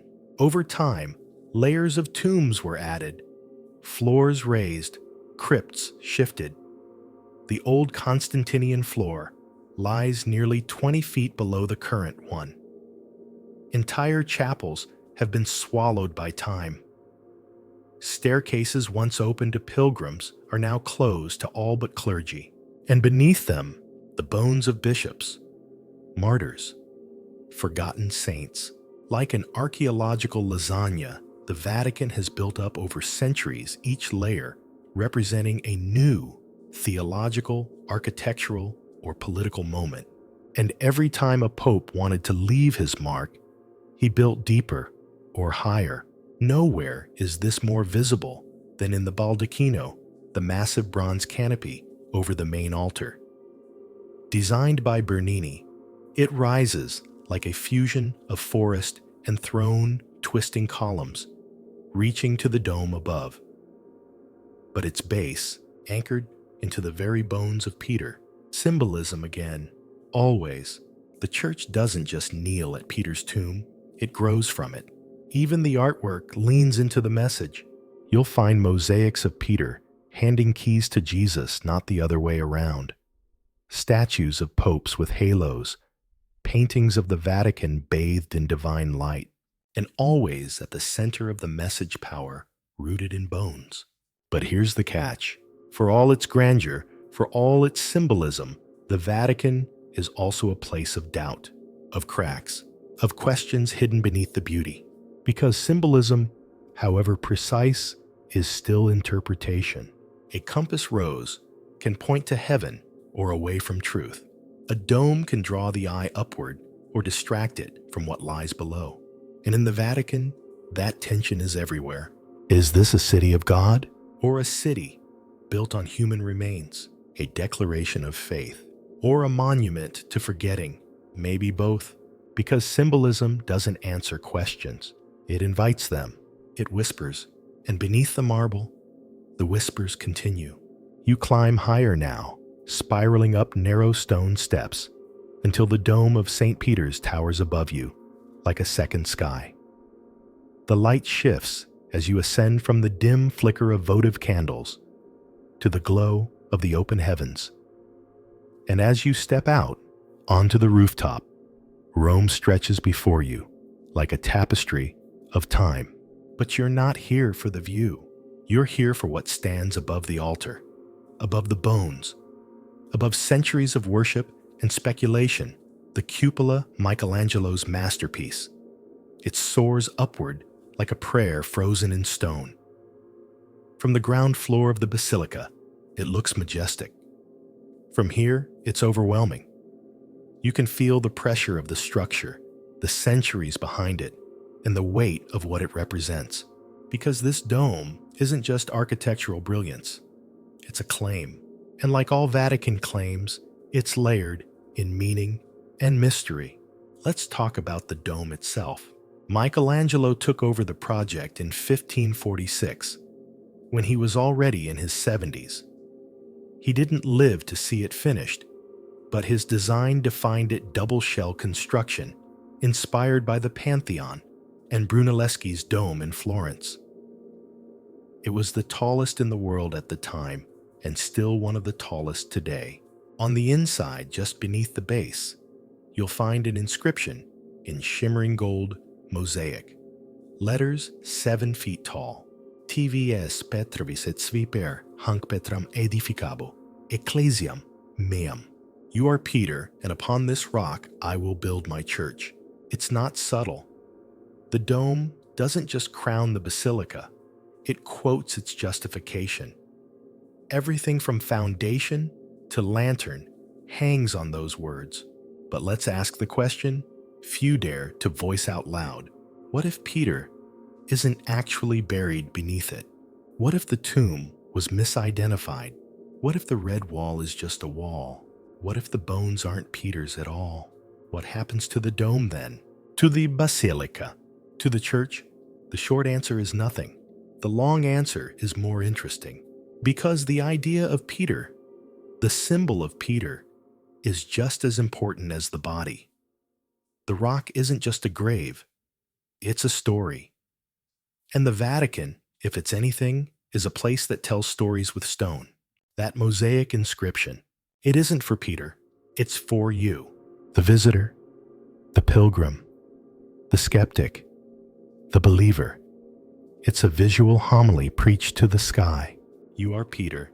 But it gets stranger. Step just a little to the left on the roof, and you'll find the old dome models, wooden prototypes used by Renaissance architects. One is Bramante's design square and muscular. Another is Michelangelo's elegant soaring. Yet another rejected for being too narrow, too Gothic. Each version tells a different story of the church. Not just its structure, but its spirit. Conservative, expansive, rational, mystical. In the end, the one that won was the one that lifted highest. That said, look again at the cupola. And something odd happens. The closer you get to it, the more the dome seems to disappear. From the rooftop, the curve flattens. The majesty melts into stone and scaffolding. Up close, the mystery vanishes. It's only from below, from the ground, where the common people walk, that the illusion works. A metaphor, perhaps. The grandeur of faith is clearest from a distance. Climb too close, and it begins to feel man-made. But here's the twist: at the very top of the dome, there's a small platform just big enough for a few people at a time. To get there, you pass through stairwells so narrow your shoulders brush both walls. You see graffiti from pilgrims across centuries. You pass bricks laid by hands that never knew how famous they'd become. And then you're out. Above it all, St. Peter's Square looks like a toy model. Rome fades into haze. The Tiber winds like a silver ribbon. And you feel it, the tension between above and below.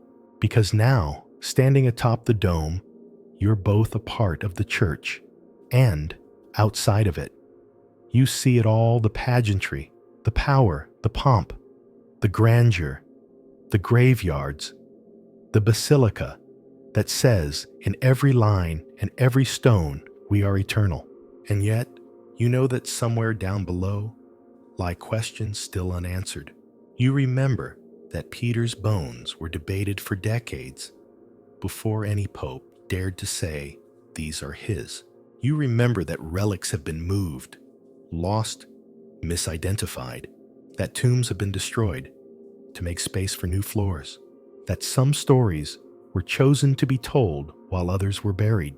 And still people climb, still they whisper prayers, still they look up at the dome and feel something shift in their chest. Maybe awe, maybe doubt, maybe both. Because the dome doesn't solve the mystery. It is the mystery. A dome is a paradox. It's both structure and void, weight and lightness, earth and sky. Michelangelo once said he designed it to hold up the heavens. But maybe what it really does is hold up our questions. Is Peter truly buried here? Does it matter? What matters is that someone thought he was, that people believed it enough to build all this, to carry stones up scaffolds for decades, to labor in silence beneath frescoes that would never bear their names, to place one brick on another until something sacred took shape. That's what this dome really is, not just stone, but a monument to belief, a visual hymn, a question mark raised 400 feet into the sky.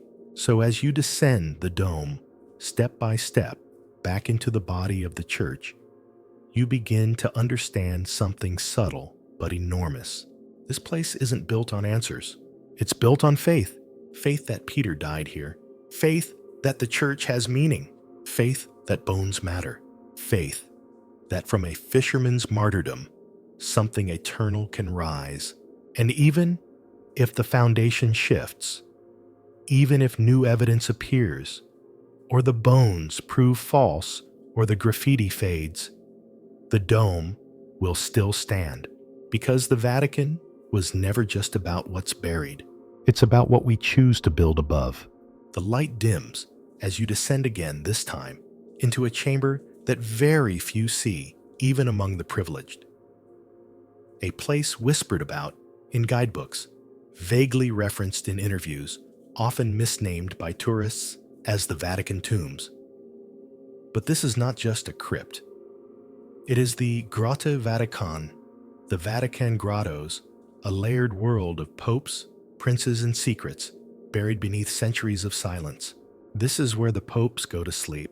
The grottos sit between the basilica floor and the ancient necropolis, an architectural no man's land created by centuries of vertical remodeling.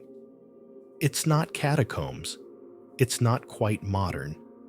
It's a theological and historical in-between space where the church lays its dead in stone beds lined with legacy. You walk through low ceilings and arched corridors, passing tomb after tomb. Some are grand, decked in marble and gold. Others are simple, just a plaque and a cross. You find yourself whispering, not because you must, but because something in the air insists on reverence. Over 90 popes are buried here, though you'll see only a fraction of them.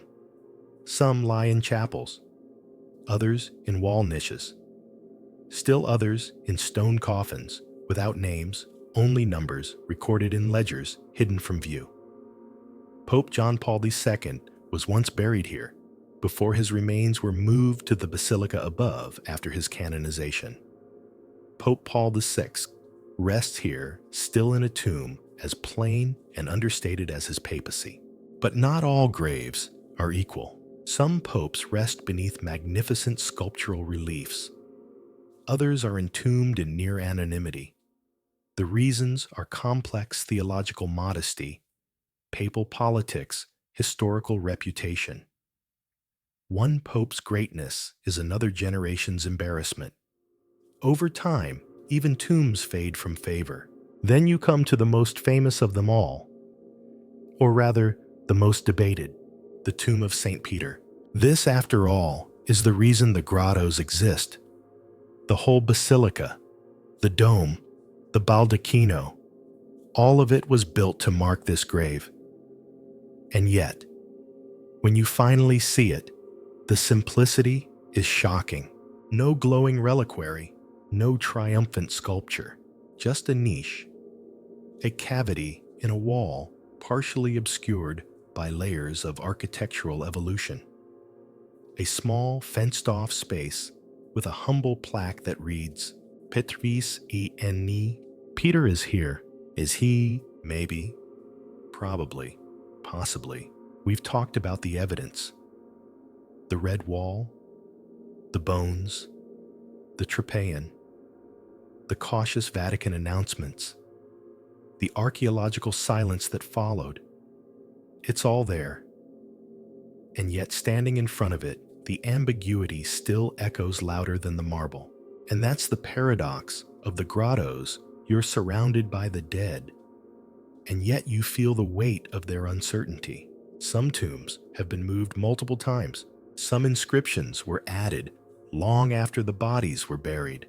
Others, especially those of early popes, are based on tradition, not archaeology. In fact, for many popes before the 10th century, their exact burial locations are unknown. Some may not be here at all. Some graves may be empty. Others may house the wrong remains. There's a reason the Vatican uses the phrase, "Here rests what is believed to be," so often. Belief, not proof. And maybe that's the point. The Vatican grottos aren't about certainty. They're about continuity. To walk these halls is to trace a line not of bones, but of memory. Of popes who argued reformed, betrayed, redeemed. Some were saints. Some were sinners. Some were both. You pass the tomb of Pope Leo the Great, who met Attila the Hun at the gates of Rome and convinced him to turn back a mix of divine diplomacy and imperial leverage. Nearby lies Gregory the Great, who sent missionaries to England and redefined the papacy's role as both spiritual and political. Then there's Pope Joan. Wait, what? Well, she's not here officially, but her legend haunts the grottos all the same. The story goes that in the 9th century, a brilliant woman disguised herself as a man and rose through the clerical ranks, eventually being elected pope. Her identity was only discovered when she gave birth during a procession. Immediately removed from history, erased from papal records. Her existence is debated, denied, whispered about. Some versions say she was buried in the Vatican. Others say her tomb was destroyed. No evidence, no bones, just myth.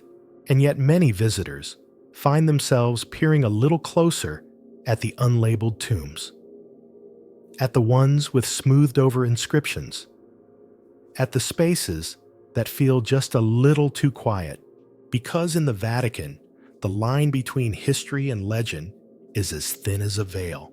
The grottos reinforce this.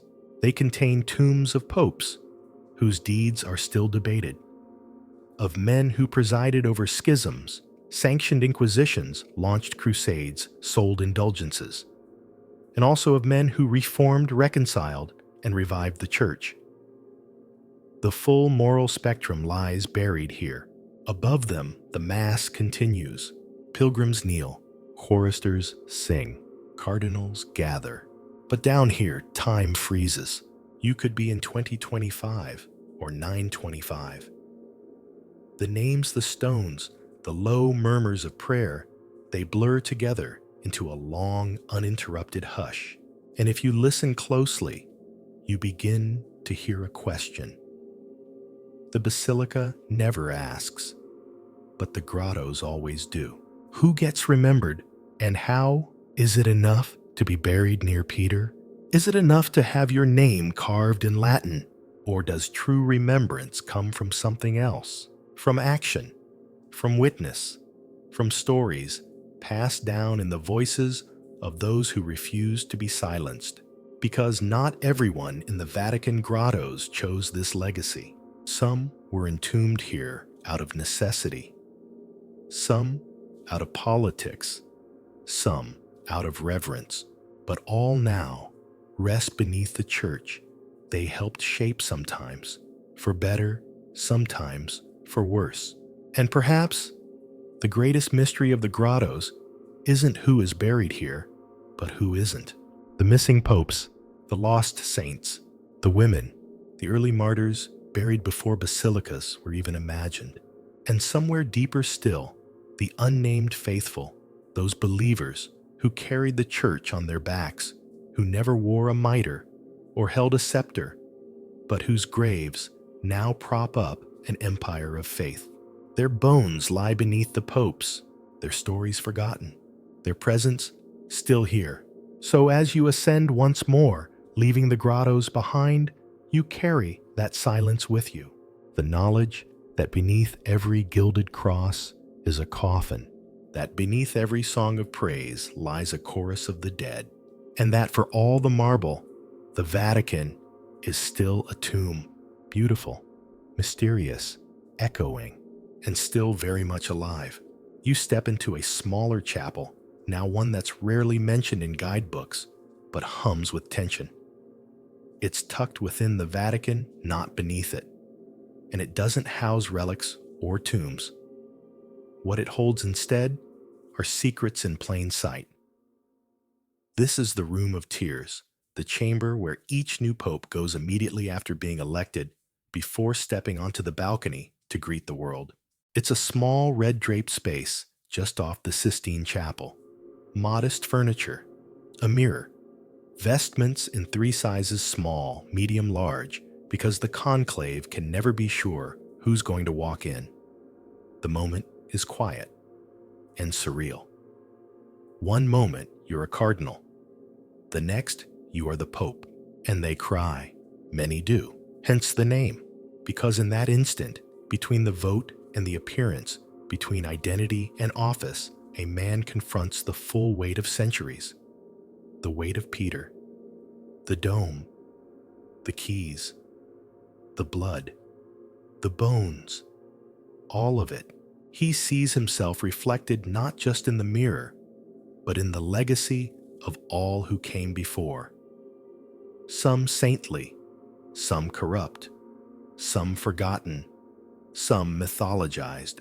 He doesn't know which kind he'll become. And here's where the mystery deepens. Because every pope inherits more than just a title. He inherits a puzzle. A centuries-old puzzle buried beneath rituals, documents, whispers, and marble. And at the heart of it all, the body of Peter. We've already explored the tombs, the graffiti, the bones in cloth, the red wall, the layered uncertainty. But for a newly elected pope, the question isn't just, is Peter here? The question is, what happens if he isn't? Because the papacy as a concept depends on Peter. The idea is simple. Christ said to Peter, "Upon this rock I will build my church." Peter dies in Rome. His authority is passed to the bishops of Rome, ergo the Pope. But that authority hinges on continuity. If Peter didn't die here, if the tomb is misidentified, if the relics are misplaced, then the symbolic chain begins to fray. It doesn't collapse entirely, but it shakes. And popes know this. They're briefed on it. They're shown the reports, the archaeological notes, the private memos from the 1940s excavation, the shifting positions on bone authenticity, the quiet Vatican decisions to change the narrative softly, slowly, subtly. Like when the Vatican once said Peter was buried beneath the altar, and then later, beneath the basilica. And finally, in the Vatican area, the definitions keep getting wider, looser, more flexible. And yet, no pope has ever publicly questioned the claim. Even those who knew the details, who saw the bones, read the test results, walked the necropolis have kept the mystery intact. Why? Because the Vatican isn't just a place of faith. It's a place of narrative control.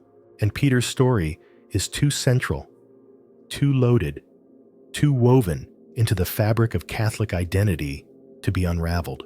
Instead, the papacy leans into symbolism. That's what the Room of Tears is all about. The tears aren't just for the weight of office.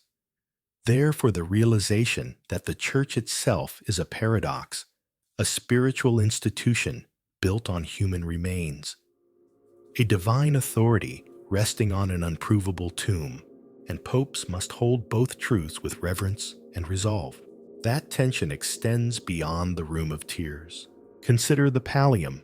It's a narrow white band of wool, worn by popes and archbishops. At first glance, just liturgical fashion. But it's symbolic. The pallium represents the yoke of Christ and the unity with Peter. Every year on the Feast of Saints, Peter and Paul new palliums are placed in a silver box, and left overnight in Peter's tomb so they can absorb his presence. They're then presented at the altar in a solemn ceremony. But here's the catch. The location of Peter's tomb, in this case, is assumed, not verified. The box rests near the confessio, above the niche where the bones might be. Not because of scientific certainty, but because the symbolic act matters more than the archaeology. The church acts as if, and that phrase, acts as if, is at the very heart of Vatican ritual. The church acts as if Peter's bones are beneath the dome. It acts as if the keys of authority pass through his tomb. It acts as if every new pope steps into Peter's sandals, even if those sandals are made of modern leather and polished for camera crews. But what happens if someone stops acting? What if a future pope says we don't know where Peter is? We might never know. Would the system collapse? Unlikely. But it would change. Because here's the truth. Most won't say aloud. The church isn't built on Peter's bones. It's built on the belief in Peter's bones. That belief holds together centuries of doctrine, architecture, authority. And that belief is most fragile not in the minds of skeptics, but in the minds of those closest to the truth. Popes, historians, archivists, excavators, people who walk the marble halls of the Vatican and know just how thin the foundation really is, how quickly sand begins to move beneath centuries of stone. And that's why the Room of Tears matters. It's a crucible of doubt and resolve, a place where a man becomes a myth, where he chooses to carry the question rather than answer it, to wear the keys without shaking them too hard, to preserve the mystery. Because mystery, after all, is safer than clarity. Mystery can be defended. Mystery doesn't require excavation reports, or bone analysis, or verified graffiti translations. It only requires silence and faith. So the next time you watch a new pope step onto the balcony of St. Peter's Basilica, waving to the cheering crowd draped in white, smiling beneath the roar of history, remember what came just before. Remember the red walls of the Room of Tears, the garments laid out in multiple sizes, the mirror that reflects not a man, but an office, and the quiet knowledge that beneath his feet, beneath the marble, the crypts, the dome, and the centuries, Peter may or may not be there. But belief always is. It's dusk now, and the Vatican lights begin to flicker on soft golden glows, spilling across the marble colonnades like halos returning to stone. The crowds thin. The laughter of tourists fades. And for a moment, Rome hushes. That's when you feel it most, the presence of something not quite visible. A tension, a breath caught in the walls. It's not just the architecture. It's not just Peter. It's the layers. Because the Vatican isn't one story. It's a palimpsest, a parchment written on, scraped off, and rewritten over and over again. Every pope, every relic, every brick, every secret.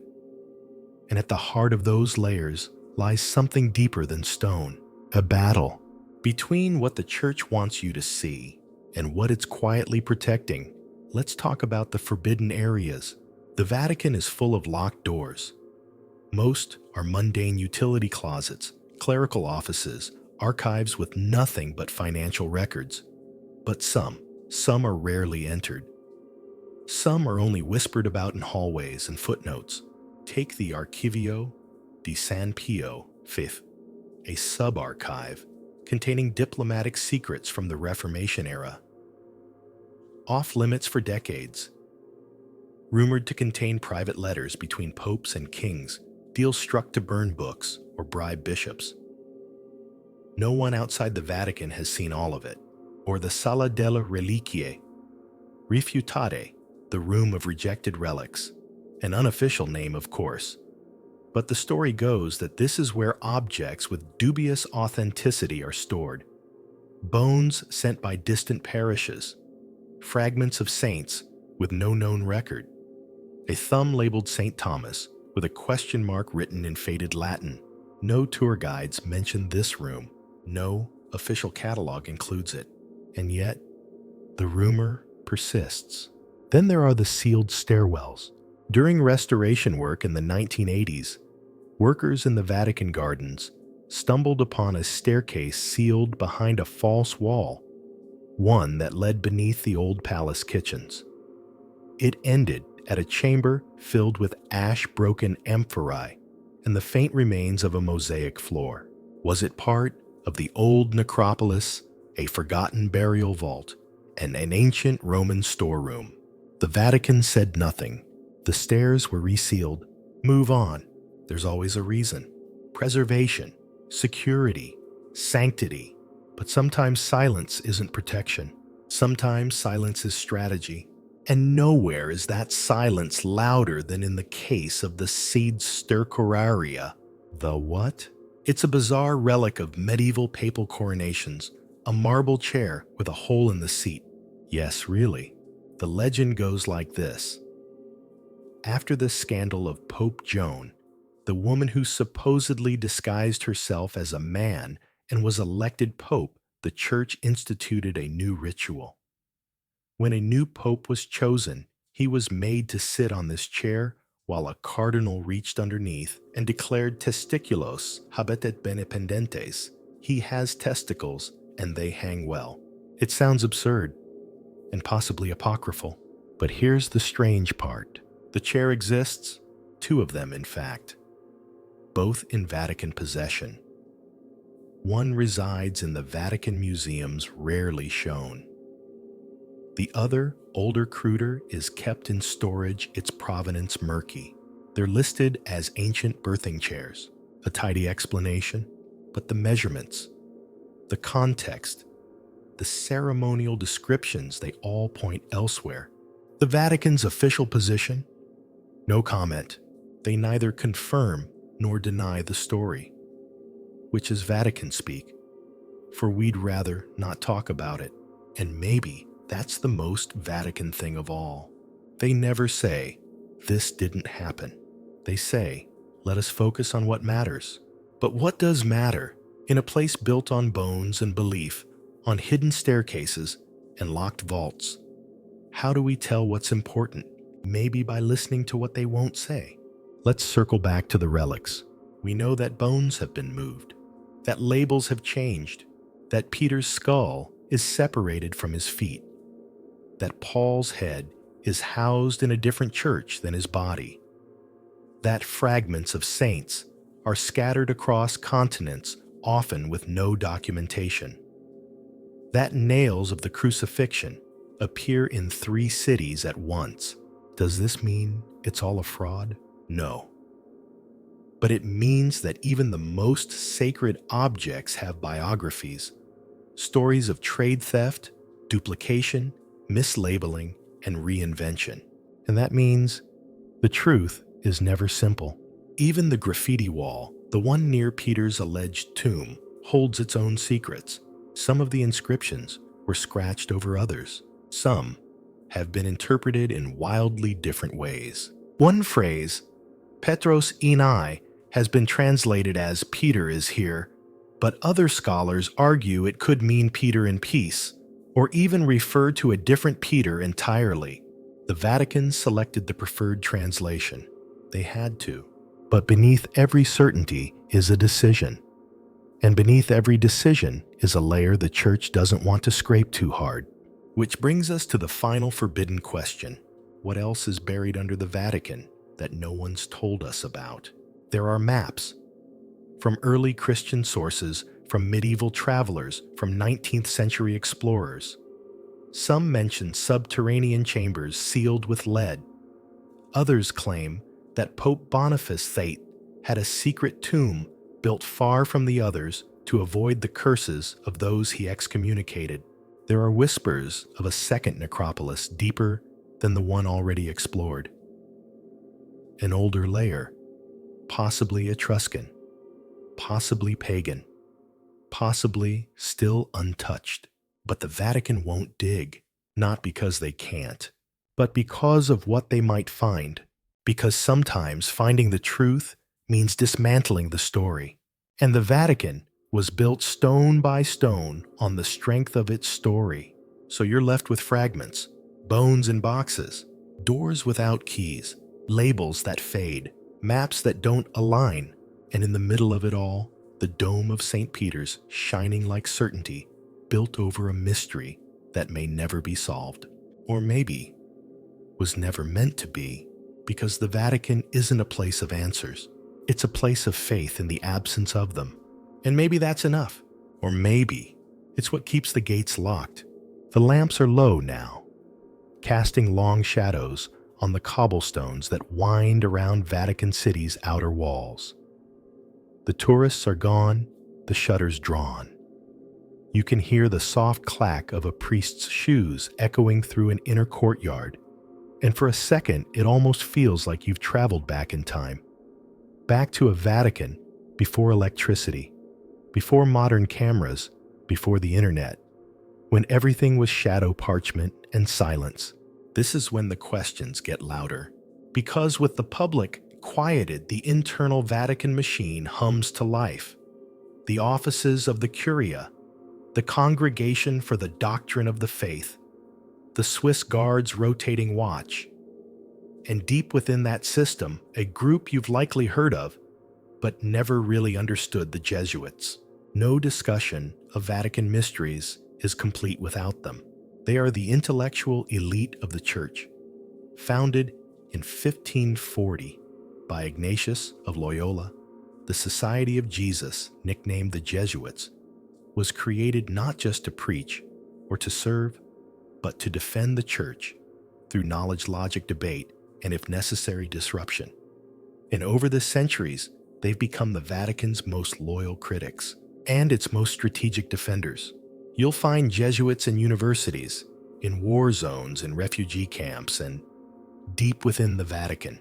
They run observatories, they advise popes, they vet theological claims, and sometimes they are called in when the official story starts to crack. Let's go back to 1942. The archaeological excavations beneath St. Peter's Basilica were underway quietly. Publicly, the Vatican claimed it was merely renovating the grottos to bury Pope Pius V.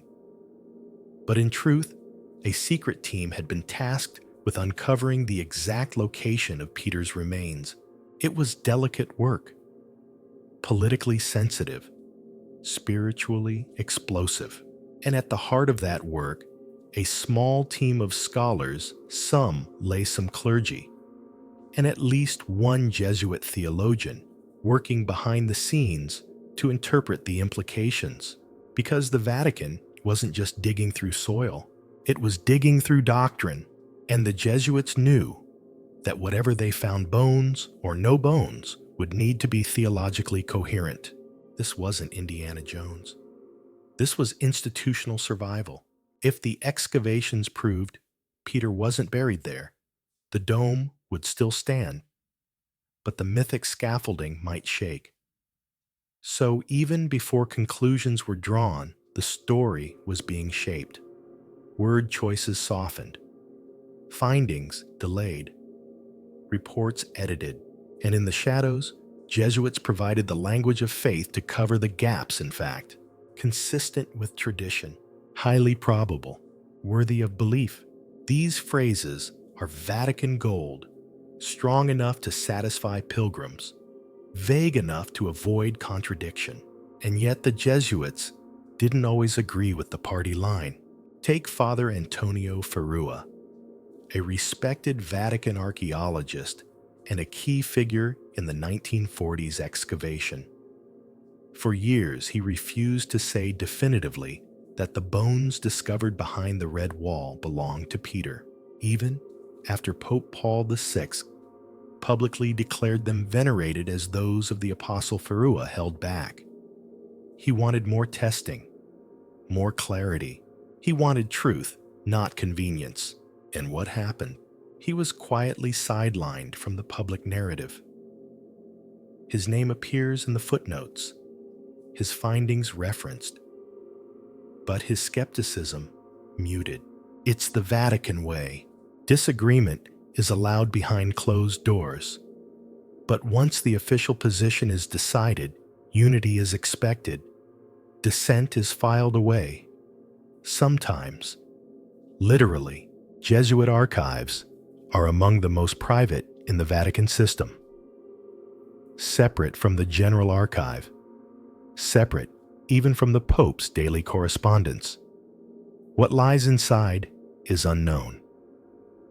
Letters, memos, reports, debates. There's a persistent rumor that Jesuits were the first to raise concerns about the lack of continuity in early papal burials, how some bishops of Rome were buried miles from the Vatican in places like the catacombs of Calixtus or Praetextatus. So how could the line from Peter to today be unbroken? The answer: it can't. Not perfectly, but that's where the Jesuits come in, not to deny the gaps, but to bridge them theologically, to argue that Peter's spiritual authority is not bound to his bones, that the rock is not a corpse, but a confession: you are the Christ. It's a clever shift from relic to revelation, from archaeology to theology, and it allows the church to keep the narrative even when the stones don't quite line up. But what happens when even that isn't enough? What happens when the cracks get too wide? That's when the Vatican closes ranks and the Jesuits disappear from view. And yet they're still there. They were there when the third secret of Fatima was revealed in 2000 after decades of speculation. Jesuits helped frame it, soften its apocalyptic language, remind the faithful that not all mysteries are meant to be solved. They were there when the Vatican finally acknowledged Galileo was right after 359 years. And they were there in 2013 when a Jesuit himself, Pope Francis, stepped onto the balcony of St. Peter's, the first of his order to ever wear the white cassock. A pope from the order of questions. A pope who refuses to live in the papal apartments, who carries his own briefcase, who has said plainly the church must not fear the truth. And yet, even he has never reopened the tomb. Even he hasn't ordered full DNA analysis of the bones. Even he hasn't commented on the red wall or the suppressed portions of the excavation report, because some truths are left in the ground. And the Jesuits know that better than anyone. They are the Vatican's edge dwellers, fluent in paradox, comfortable with contradiction. They will argue both sides of a doctrine before breakfast. They will dig into heresies with one hand and defend orthodoxy with the other. And sometimes they are the only ones brave enough to say, "We don't know." And in the Vatican, that is the most radical thing anyone can say. So if you ever find yourself wandering through St. Peter's Square and you see a man in black robes, glasses, and an unusually alert expression, pause. You might be walking past a Jesuit. He won't tell you what's hidden behind the next wall. But if you ask the right question, he might just smile, because he knows the answer's probably buried. But the question lives. You're walking along the outer walls of Vatican City now, where the stone seems to grow from the earth like the bark of some ancient fossilized tree. They're thicker than you think, fortified, impenetrable. It's easy to forget that the Vatican, for all its incense and Latin prayers, is also a fortress. Because for centuries, the Church hasn't just protected faith, it's protected itself from enemies, from invaders, and sometimes from truth. Which brings us to one of the most quietly disturbing chapters in Vatican history, the manipulation of relics. Let's talk about a bone trade that has lasted over 1,000 years. We've already touched on the idea that relics were duplicated and traded in medieval Europe like spiritual baseball cards. But what most people don't realize is that this wasn't just the work of opportunistic merchants or overzealous monks. Sometimes it was authorized. Sometimes the Vatican itself orchestrated it. Let's rewind to the 4th and 5th centuries, a period of transformation for the church. Rome was falling, Christianity was rising, and relics had become the new currency of legitimacy. If your church had a saint's body, or even a sliver of one, it became a destination. Pilgrims came, money followed, miracles were rumored, authority bloomed. But there was a problem. There weren't enough relics to go around. The apostles' bodies had long since decomposed. The original martyrs were buried in hard-to-access catacombs, and most early saints were never formally canonized, just remembered in oral tradition. So, what did the church do? It got creative. Bones were moved, split, distributed, sometimes carefully, sometimes not. The body of Saint Stephen, the first Christian martyr, was said to be miraculously discovered in 415 AD after a dream. Within months, pieces of him were sent to churches as far away as North Africa, Constantinople, and Gaul. Did anyone verify the remains? Of course not. It was faith by distribution, and the practice grew. Soon, every altar had to contain a relic.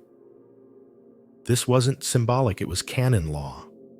No relic, no altar, which meant that hundreds, then thousands of churches needed relics fast, and the Vatican became the source. They had tombs, access, records, bones. At first, the transfers were solemn, ceremonial. Popes would preside over the translation of saints' remains, marching through the streets with candles and incense. But as demand surged, so did improvisation. When exact identities weren't known, the church labeled bones simply martyr of the catacombs, anonymous but wholly by association. These became known as the catacomb saints throughout the 17th and 18th centuries, especially in German-speaking countries. Lavish skeletons dressed in jewels and gold-threaded garments were paraded into churches as relics of unnamed martyrs. They were posed, painted, crowned. The problem? They weren't martyrs. They were random bones dug up from Roman cemeteries, often pagan, and rebranded for devotional use. The Vatican knew, but it allowed the practice. In some cases, even encouraged it. Because the church needed to reassert its influence, especially in regions threatened by Protestant reformers who rejected the cult of relics altogether. Relics weren't just devotion. They were counter-Reformation strategy. And here's where things get really uncomfortable. Many of those catacomb saints are still venerated today. Some have been quietly removed. Others sit in glass coffins in rural chapels, their jeweled skulls smiling at worshippers unaware of their true origin. The Vatican has never issued a full retraction, never launched a program to retrieve or re-identify them, because to do so would mean admitting the deception, and not just deception in the past, but in the church's most sacred spaces. Let's revisit the Vatican's own basilica. Underneath the main altar, we've talked about Peter's bones, fragmented, relocated, debated. But what about the other relics? The lance of Longinus, said to have pierced Christ's side. The veil of Veronica, bearing the image of Jesus' face. Fragments of the true cross, all housed or claimed to be housed within the Vatican. But ask any honest scholar, and they'll tell you there are too many fragments, too many nails, too many crosses, too many identical, unique artifacts spread across Europe, all claiming the same origin story. So how does the Vatican reconcile this? Carefully. When asked, church officials rarely assert authenticity outright. Instead, they use phrases like venerated as the relic of, traditionally believed to be associated with the memory of. In other words, they let the symbol do the work. Because a relic's power in the eyes of the faithful isn't in its carbon dating results, it's in its presence. But presence, like all spiritual things, can be manipulated. And that brings us to the concept of relic laundering, a term not used officially, of course, but one that fits. Here's how it works. A questionable relic is identified, say an unlabeled bone in a monastic collection. It's sent to a bishop, who blesses it, declares it holy, based on tradition, and writes a certificate of authenticity. That certificate is then archived in the Vatican. From that point on, the relic is official, even if no one really knows where it came from. It's a process that allows the Church to retroactively sanctify objects by anchoring them to paperwork, not proof. And the cycle continues. Today, there are relics circulating in the black market, some real, most not. And despite international laws forbidding the sale of human remains, relics are still bought and sold online. Skulls of saints, fingers of apostles, vials of holy blood.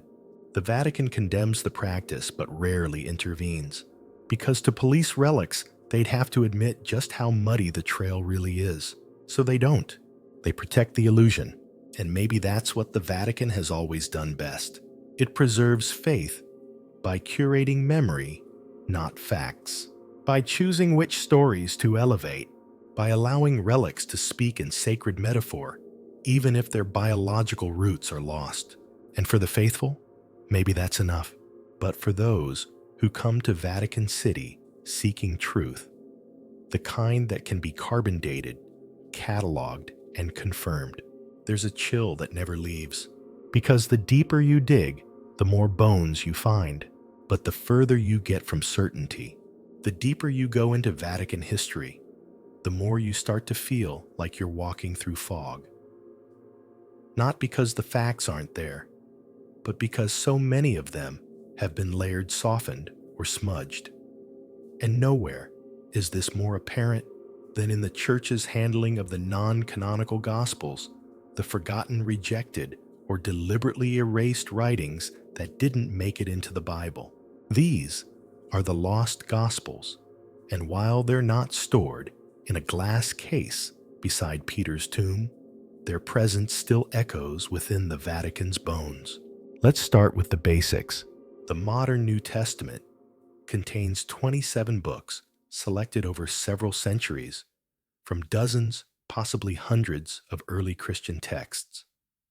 Letters, stories, sermons, apocalypse visions, gospel accounts. But for every text included, several were left out. Some were dismissed as heretical, others as redundant. Some were simply inconvenient. But what's most fascinating is that many of these excluded writings were never actually condemned. They were just allowed to fade. Take the Gospel of Thomas, discovered in 1945 among the Nag Hammadi Library in Egypt. It's a collection of 114 sayings attributed to Jesus' no crucifixion narrative, no resurrection story, just teachings. Many resemble verses in Matthew or Luke, but others are strange, mystical, unsettling. One line reads, "The kingdom of God is inside you and all around you." Another, "Split a piece of wood, and I am there. Lift a stone, and you will find me." There's no church, no apostles, no hierarchy in Thomas, just direct spiritual experience. And that made it dangerous. The Vatican never included it in official scripture. But neither did they burn every copy. They simply buried it in silence. When it resurfaced, they issued no formal comment. That's the Vatican's favorite tool, omission. Then there's the Gospel of Mary, as in Mary Magdalene, also found in a fragmentary form. This gospel paints a very different picture of early Christian leadership. Mary is portrayed not just as a follower of Jesus, but as a trusted interpreter of his teachings, someone whom the other apostles question because she receives private revelations. In one scene, Peter says, "Did he really speak with a woman in private, without our knowing? Are we to turn and all listen to her. It's a challenge, and it echoes real tension between orthodoxy and diversity, between apostolic tradition and the possibility that someone else had a version of the story. And it hints at something the Vatican has long tried to control: the narrative of authority. The Gospel of Mary didn't fit that narrative. It suggested that revelation wasn't linear, that women could lead, that the apostolic chain wasn't clean and unbroken. So it was excluded, not by decree, not by fire, by choice, by simply not copying it, by letting it die in obscurity. Other texts suffered similar fates. The Gospel of Judas, discovered in the 1970s and translated decades later, presents a view of Judas not as traitor, but as obedient executor of Jesus' divine plan. In this telling, Jesus laughs at the other disciples who misunderstand his message and entrust Judas with the secret of sacrifice. It's a jarring twist, one the early church wanted no part of. And then there's the infancy gospel of Thomas, not to be confused with the sayings gospel. It describes Jesus as a child using divine powers in strange, sometimes troubling ways. Killing another boy for bumping into him, striking a teacher blind, raising birds from clay. It's not heretical exactly, but it's embarrassing, inconvenient, not the kind of bedtime story you want whispered through stained glass. So these books were ignored into oblivion. Except not completely. The Vatican has copies, many of them, in the Vatican Library, which predates the secret archives and includes tens of thousands of manuscripts.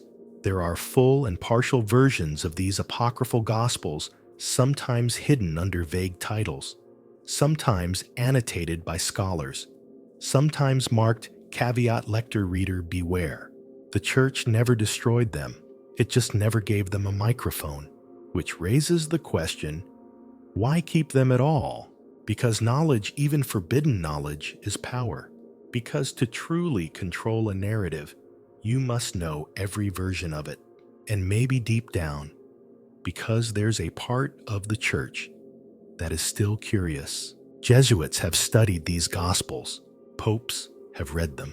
Theologians have quietly debated their implications. But nothing changes in the liturgy. Nothing shifts in the stained glass. Because the Vatican operates on a dual track, the public face, immaculate, orderly, doctrinally sound, and the private library, where the messy roots of Christianity still live, still breathe. And sometimes they conflict. In one section of the Gospel of Philip, an early Gnostic text, Jesus is described as kissing Mary Magdalene, often on the mouth. The text is fragmentary.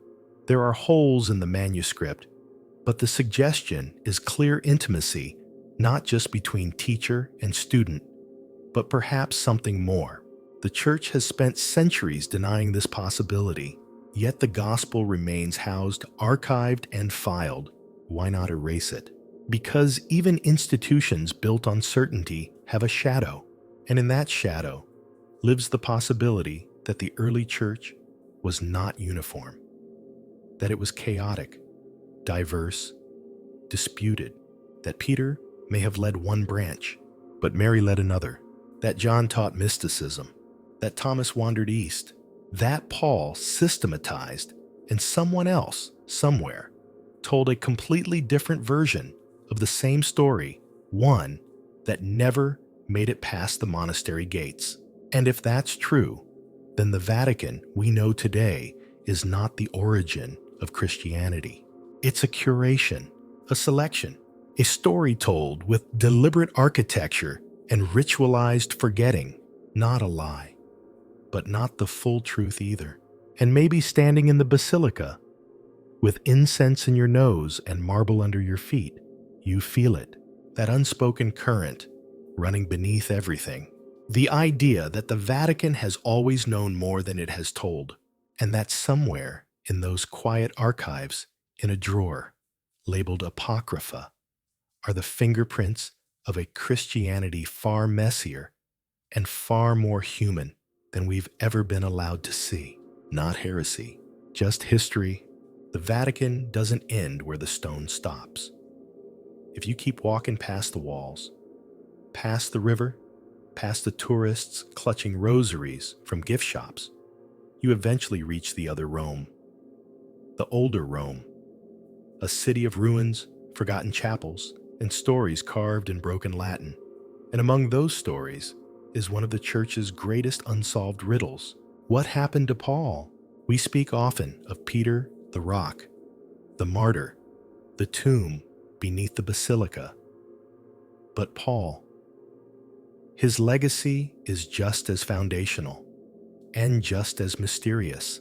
He was a Roman citizen, a former persecutor of Christians, a mystic, a missionary, a man who claimed to have seen the risen Christ in a vision so bright it left him blind. Half the New Testament bears his name or influence, and yet his bones, his grave, his final moments still debated. Let's start with what we think we know. According to tradition, both Peter and Paul were martyred in Rome under the Emperor Nero around the year 64 AD. Peter was crucified upside down in the Vatican necropolis. Paul, as a Roman citizen, was spared crucifixion and instead beheaded. The site of his execution is traditionally believed to be the Aquae Salvii along the Ostian Way south of the city. A monastery now stands there, the Abbazia delle Tre Fontane, or the Abbey of the Three Fountains. The name comes from the legend that when Paul's head was severed, it bounced 3 times, and at each spot, a spring burst from the ground. Sound far-fetched, sure. But in Rome, every martyr needs a miracle. The springs still exist, and pilgrims still come. But that's not where Paul is said to be buried. His final resting place is believed to be several miles away at the Basilica of St. Paul outside the walls. A vast and solemn church second in size, only to St. Peter's, standing along the ancient road where travelers once entered the city. According to tradition, after Paul's execution, his followers retrieved his body and buried it in a private necropolis. A small shrine was later built, followed by a basilica ordered by Emperor Constantine. Just like with Peter, Constantine built over a grave. And just like with Peter, no one knows for sure if the grave was ever actually found. Excavations beneath St. Paul's began in the 19th century and again in the 20th. In 2006, Pope Benedict XVI authorized a deeper investigation. A marble sarcophagus was uncovered beneath the altar, inscribed with the words, Paulo Apostolo Mart, to Paul, Apostle and Martyr. Inside were bone fragments, wrapped in purple linen with gold thread. Tests revealed the bones belonged to a man who lived in the 1st or 2nd century. A good sign, but no DNA testing has been done. No inscription names Paul directly. No one has verified how the sarcophagus was placed there or when. Much like Peter's bones, they are described in cautious Vatican language as being in conformity with ancient tradition. Translation: we think it's him, but we can't prove it. And that's where Paul becomes a problem, because Paul is everywhere and nowhere. He's cited in every Christian denomination. His letters are doctrine. His theology shapes entire branches of the faith. And yet, unlike Peter, his grave isn't a pilgrimage powerhouse. His basilica isn't at the center of the Vatican. His bones are mentioned in passing, if at all. Why? Partly because Paul is a challenge. He was never one of the 12 apostles. He converted after the resurrection. He never met Jesus in the flesh. And in his letters, he sometimes seems to sidestep the authority of Peter and the other apostles. He preaches a gospel received by revelation, not by appointment. That makes him harder to claim. Peter is easy. He's the rock, the fisherman, the key holder. Paul, he's the storm. The letters of Paul are filled with tension between grace and law, between Jew and Gentile, between old covenants and new. He was argumentative, persuasive, not afraid to call out fellow apostles by name. In Galatians, he says he opposed Peter to his face. Hardly the image of apostolic harmony, so the church honors Paul, but it doesn't build its authority on him. And maybe that's why Paul's tomb is allowed to sit slightly out of focus, not erased, not denied, just unmagnified. And yet the Basilica of St. Paul is full of mysteries. Mosaics of all the popes line the upper walls, every pontiff from Peter to the present, each one depicted in gold and halo. But Paul, he doesn't appear as often. His presence is more subtle, like a whisper of a second tradition. A different story the church could have told, but didn't. Because if the church had built itself on Paul, not Peter, would the structure look the same? Would there be a pope? Would there be cathedrals? Would there be relics in glass cases? Or would there be traveling missionaries preaching from tents and marketplaces? Paul never stayed in one place long. He didn't build churches of marble. He built communities in homes and synagogues and city squares. He spoke of the body as a temple, of the Spirit as the only true authority, of faith not tied to geography, but to grace. A church of Paul might have been radically decentralized, but that's not the church that triumphed. The church of Peter did. The church of keys alters succession, and so Paul became the honored other, respected, quoted, carved in stone, but never central, never crowned. And maybe that's why his tomb lies outside the walls, a quiet reminder that the Christian story was never linear, that there were multiple beginnings, multiple paths, and multiple bones buried in the soil of a crumbling empire. Peter and Paul, the rock and the rebel, the tomb beneath the dome, and the grave just beyond the gate. So if you ever find yourself at the Basilica of St. Paul, standing beneath the quiet majesty of its altar, staring down at a marble box that may or may not contain the man who wrote half the New Testament, say a prayer, not for certainty, but for the courage to hold two truths at once, that Peter built the structure, but Paul built the fire. It's midnight now, and you're standing where it all began, or maybe where it all fractured. A winding Roman road leads you into a grove just outside the old city gates. No marble, no mosaics, just a small chapel, hushed and humble. The only sound is the wind threading through the cypress trees and the faint crunch of gravel under your feet. This is Domine Quo Vadis, the Church of Lord, Where Are You Going? And it holds one of the most haunting stories in early Christian memory. According to tradition, when persecution flared under Nero, Peter fled Rome. He was old, hunted. He ran along the Appian Way, the ancient road that stretched from the city all the way to Brindisi on the Adriatic coast. His goal, safety, survival, escape, but then a vision. He saw Jesus walking the opposite direction into the city. Peter asked him, Domine Quo Vadis, Lord, where are you going? And Jesus replied, I am going to Rome to be crucified again. Peter stopped, ashamed, awed, and turned back. He would go to his death. He would not flee, and the church remembers this moment, whether it happened or not, as the pivot point. The instant Peter accepted his martyrdom. The moment he became not just the fisherman, the blunderer, the denier, but the rock. The chapel that now stands there is tiny, a stone building with a modest altar. At the center of the floor, under glass, lies a slab of marble with what look like two footprints. Local legend says they are Christ's impressed into stone as he appeared to Peter. Scholars say that's unlikely. Pilgrims don't care. They kneel. They cry. They whisper into the marble as if it might whisper back. Because this is the story the Vatican cannot replicate in marble or gold. It's too intimate, too fragile, too human. It's not about relics or apostolic succession.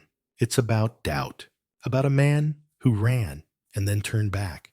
And it makes you wonder, what if the church were built around this moment instead? Not Peter's tomb, but Peter's choice. The Vatican, as we've seen, is built on the claim of unbroken authority from Peter to the Pope. But that claim rests not just on a tomb, but on a myth that Peter never faltered, that he stood firm, that he died boldly full of faith. The Quo Vadis story contradicts that. It paints Peter not as a titan, but as a terrified old man who tried to escape the cost of discipleship. And that makes him more real, more relatable, more powerful, because maybe the church doesn't need another relic. Maybe it needs a reminder that doubt is not disqualification, that turning back can still lead to legacy, and that sometimes the truest act of faith is to walk toward the cross anyway. Now step back a moment, zoom out. You've walked through tombs and cathedrals, relics and archives. You've seen bones wrapped in purple, walls etched with ancient prayers, vaults of silence, rooms of tears, and in every chamber, you've asked the same question: what's real? And the Vatican's answer has always been the same. That depends on what you need to believe. Which brings us to something deeper than relics, deeper than bones. Let's talk about memory. In the early church, memory was everything. There were no printed Bibles, no catechisms, no YouTube sermons, just stories passed by mouth shared over meals, whispered during persecution. Peter's memory was not a tomb. It was a tale, and those tales spread like fire. Sometimes they were contradictory, sometimes embellished, sometimes beautifully, bewilderingly strange. Peter walking on water, Peter raising the dead, Peter arguing with Paul, Peter denying Jesus and being forgiven. These stories weren't recorded to win historical arguments. They were scaffolding for faith. And the Vatican, for all its rigidity, still carries that scaffolding. Yes, it favors the tomb. Yes, it constructs cathedrals of certainty. But deep down, it knows the scaffolding is fragile. That's why it's so careful, so guarded, so reluctant to dig too deeply, test too boldly, admit too quickly, because to lift one stone might collapse the narrative. But what if collapse is the wrong word? What if it's evolution? What if faith can survive? Not because the bones are confirmed, but because the story still speaks. That's what the Church of Domine Quo Vadis reminds us, that beneath all the marble and incense and Latin chants, the church is still built somewhere quietly, on a man who ran away and came back, a man who failed and was forgiven, a man who didn't hold keys like a king, but like a fisherman, hauling in nets hoping there's still time to make things right. So maybe the real relic of Peter isn't in a marble box under a basilica. Maybe it's in the footsteps he left behind, the doubt, the return, the quiet yes, because faith isn't always glorious. It's sometimes just putting one foot in front of the other, back toward the place you don't want to go, because that's where love calls you, because that's where the story needs to be told again, and again, and again. The sun rises over Vatican City with a soft hush rather than a fanfare casting long golden lines across the stone piazza. Most of Rome still sleeps, but within the papal walls, a new day is always stirring. Incense is lit. The bells chime softly.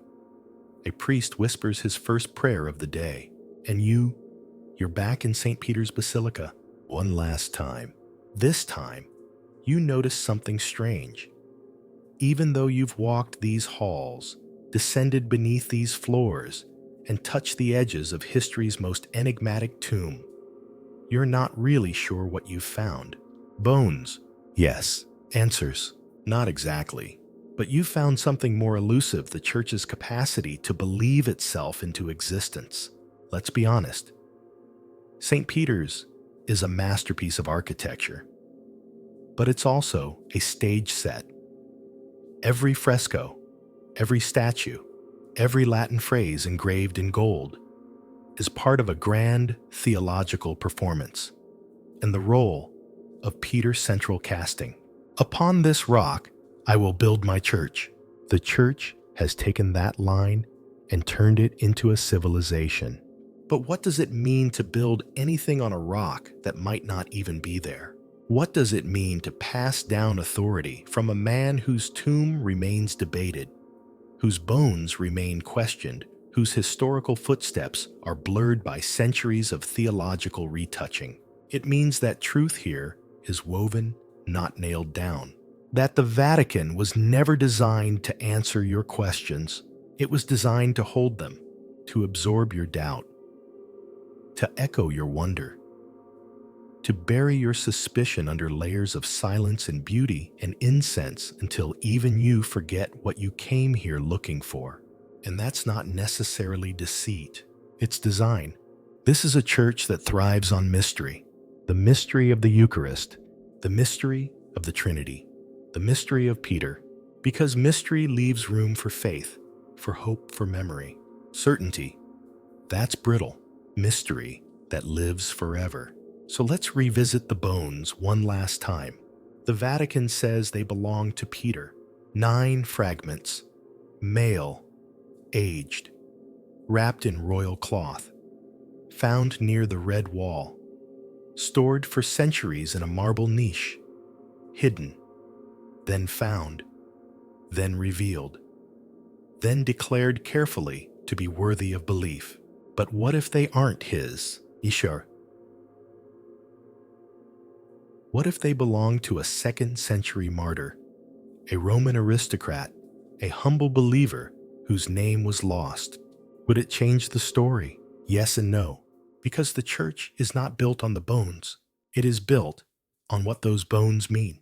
That someone died here for their faith, that others remembered, that a structure rose in memory of that sacrifice, that belief took root and held. That's the real relic. The belief itself. Still, bones have power. They stir the imagination. They give the invisible a shape, and so the Vatican protects them carefully, reverently. Whether they are Peter's or not is in the end beside the point, because they are Peter's now, by declaration, by faith, by the millions who pass over them each year, pressing palms to marble, kneeling without knowing why.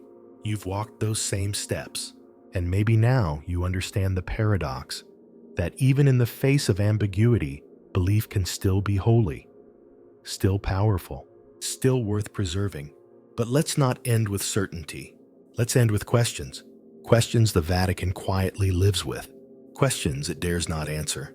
Questions that, if spoken too loudly, might echo through those stone halls a little too well. What if Peter was buried somewhere else entirely? What if Paul's grave was misidentified? What if the relics were rearranged to fit the narrative? What if the entire story is a theological best guess, preserved in marble, but unprovable by science? And the biggest question of all, does it matter? That's for you to decide. Because the Vatican won't. It never has. It speaks in mysteries, not resolutions. And maybe that's its greatest strength. Maybe that's what draws millions to St. Peter's Square every year, not to see something, but to feel something. To be wrapped in the centuries, to become part of the silence, to step into a place where belief is not a conclusion, but a presence. So you walk out of the basilica. The morning has begun. Tourists are trickling in. Priests are setting up for Mass. The dome glows in the sun, like the top of a dream you never quite woke from. You take one last look at it. all the dome, the altar, the square, the obelisk, the colonnades that reach out like arms to hold the world. And beneath it all, Peter, or not, but something is there. A memory, a promise, a story told in stone and bone and breath. And maybe that's the real miracle, that something so uncertain could still feel so sacred. There's one final place left to go. It's not in Rome, not in a chapel, not under the Vatican dome. It's deeper still into the mind, into the imagination, into the question that has hovered over everything we've explored so far. What if none of it had survived?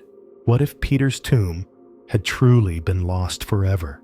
What if the early church had never written gospels? What if the Vatican had been burned to the ground during a sack or siege, and the records, every papal list, every relic, every bone were reduced to ash? Would Christianity have disappeared? Or would it have found a way to keep breathing? That's not just a hypothetical. It's the real backdrop of Christian history, because for the first 3 centuries after Christ's death, the church had no buildings, no canonized Bible, no pope in a marble palace.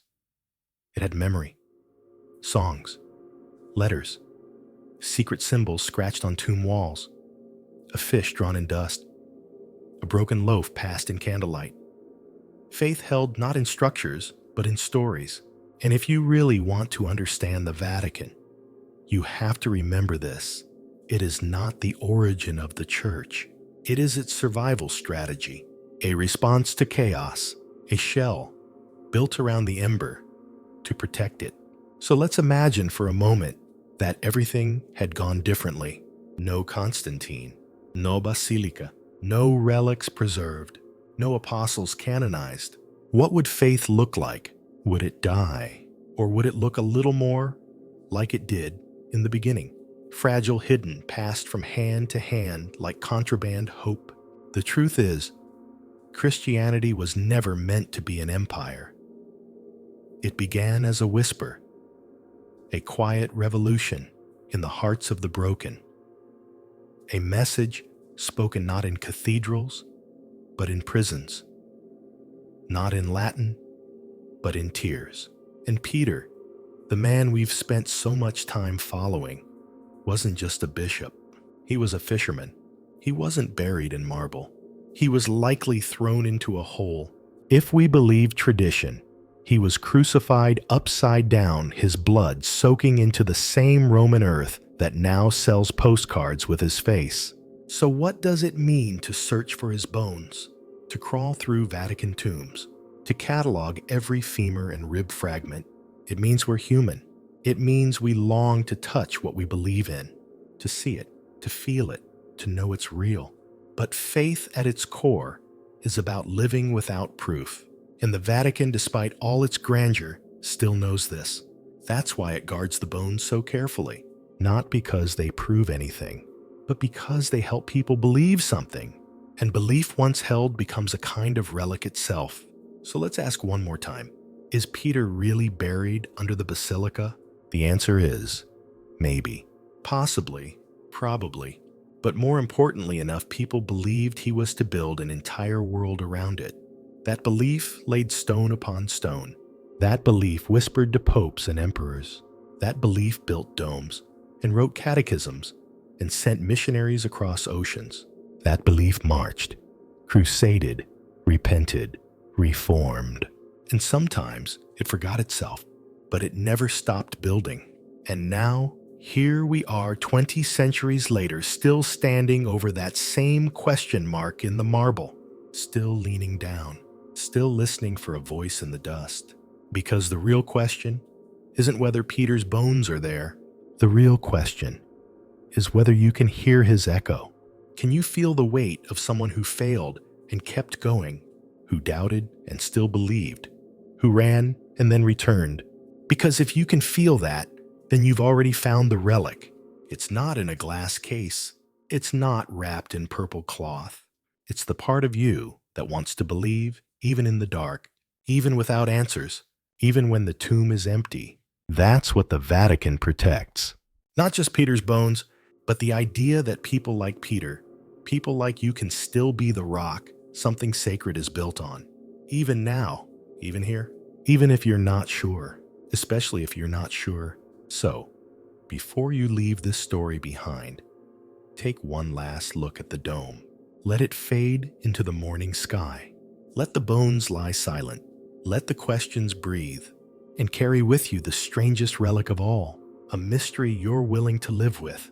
The gates of Vatican City close behind you, not with a clang, but with a whisper.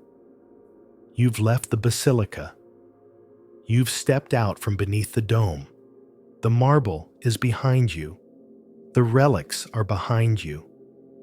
The bones, whoever they may belong to, are sealed once more in darkness.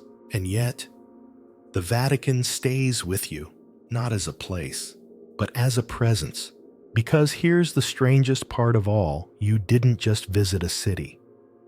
You wandered through a living story, a structure that bends reality around memory, that reshapes stone to protect belief, that lets contradiction coexist with candlelight. And now, outside the walls, walking back into the traffic, an espresso-scented chaos of modern Rome, you begin to notice how strange that really is. Because for all its pomp and power, the Vatican doesn't demand your faith. It invites it. It seduces it with silence. And with absence, that's been the recurring theme, hasn't it? A missing name, a missing record, a relic without a label, a grave that might not be a grave. The bones of Peter wrapped in purple and gold and uncertainty. So let's sit with that uncertainty one last time. Let's not rush to conclusion. Let's feel it. Because the Vatican is built not on clarity, but on curated fog. It's not that they don't know what's true. It's that they don't always want to know too much, because knowing too much forces change, and change shakes foundations, and the Vatican has always been afraid of earthquakes. That's why the marble is thick. That's why the archives are deep. That's why the questions are met with smiles in Latin and ceremonial red tape. And yet there's still room for wonder. Because if you pause long enough, you'll notice something curious. The mystery isn't just institutional. It's personal. Somewhere in the back of your mind, maybe you're still thinking about that red wall. The one behind the graffiti. The one with the bones. You remember how modest it was. How human it felt. No gold, no triumph. Just brick and dust. And hope. You think about the woman who carved Peter's name into the plaster, not for attention, but as a prayer. You think about the early Christians who risked their lives to kneel beside that wall, to whisper into the dirt, to write down names that empires tried to erase. That wasn't ritual. That was remembrance. That was faith before it was safe. And maybe that's the secret the Vatican has been trying to bury or preserve, or both. That all of this, every altar, every chant, every mitre and marble arch exists to protect something invisible. Not bones, not history, but presence, the sense that someone walked here once, that someone died here once, that someone believed here once, and that belief matters. Even if we can't trace it on a map, even if we can't scan it with LiDAR, even if the bones belong to someone else entirely, they believed. And so we believe. That's how traditions survive. Not because they're proven, but because they're preserved, passed down in symbols, in silence, in stories that refuse to die. So maybe now you see what the Vatican really is. It's not the center of Christianity. It's the container. It holds what must be held when the facts fall apart. It gives shape to longing, structure to doubt, a roof to protect the ember when the winds howl too loud. You've been to the archives, the grottos, the dome. You've read the inscriptions and ducked beneath the marble beams. You've watched the sun rise over the piazza and wondered what lay beneath your feet. And the answer, unsatisfying and sacred, is we don't really know, but we still kneel, still whisper, still build, still hope. Not because we're certain, But because that's what humans do, we make cathedrals out of questions. We make relics out of loss. We make churches out of longing. And the Vatican, for all its contradictions and complications, is the greatest example of that impulse the world has ever seen. Not because it solved the mystery, but because it preserved it long enough for you to feel it too. So, now, you stand outside the gates, hands in your pockets, the air warm with morning, the bells beginning to ring, and you realize something. You've changed, not because of what you found, but because of what you didn't. You're not holding a truth. You're holding a tension between what is known and what is hoped for, between what is buried and what still rises, between the dust of Peter's bones and the echo of his story. And in that space, you realize something beautiful, something strange, something the Vatican has known all along, that sometimes faith isn't about what's buried under the altar. It's about what you're willing to carry above it. So here we are, the final steps of the journey. You've wandered through underground tombs, peered into dusty reliquaries, stood beneath a dome that reaches to heaven, and beneath stones that weigh like silence. You followed the trail of Peter, not just the man, but the myth, the memory, the relic. And now it's time to ask, what did we really find? Let's be honest, you didn't get the big reveal. You didn't unearth some Vatican-coded map with an X over Peter's true grave. You didn't see a forensic report stamped with a Pope's seal. You didn't solve the mystery. Because, spoiler alert, the Vatican doesn't let mysteries get solved.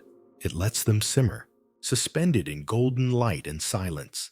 And if you were hoping that after 30,000 words, you'd walk away with an airtight answer, well, you probably haven't been paying attention. Because the Vatican is not a place of conclusions. It's a machine of ambiguity. And its greatest work of art is its ability to let you believe exactly as much as you're comfortable with, and no more. Let's reflect on that for a moment. The Vatican might have Peter's bones. They might be buried under the basilica. They might be those 9 fragments wrapped in purple cloth. But there's also a decent chance they're not. And if they're not, that means 2,000 years of tradition were built on a case of mistaken identity. Would that crumble the faith? Not really. Because in Catholicism, the grave matters less than the meaning placed upon it. The truth is, people don't come to the Vatican to see bones. They come to see belief carved into stone, to feel what it's like to be small, beneath something built on hope, to remember that someone once believed hard enough to die here, to wonder whether we would too. And even that wondering, that's sacred. But if we look closer, beneath the incense and the marble, we begin to notice something subtle and a little sad. For all its pageantry, the Vatican is also a story of fear. Fear of losing the thread, fear of doubt, fear that if someone digs too far, or reads too closely, or questions too loudly, the whole structure might start to tremble, and maybe it would. Or maybe like Peter himself, it would waver, and then return. Because that's what Peter always did. He doubted. He denied. He ran, and then he came back. And that perhaps is the most Vatican story of all. Not a straight line from truth to truth, but a circle of failure, grace, and faith, of falling and then believing again anyway. So, what do you take away from all this? That the Vatican is hiding something. Yes and no. It's hiding everything and nothing. It's not a vault of forbidden knowledge. It's a place that understands the power of mystery, that understands how to let silence do the work.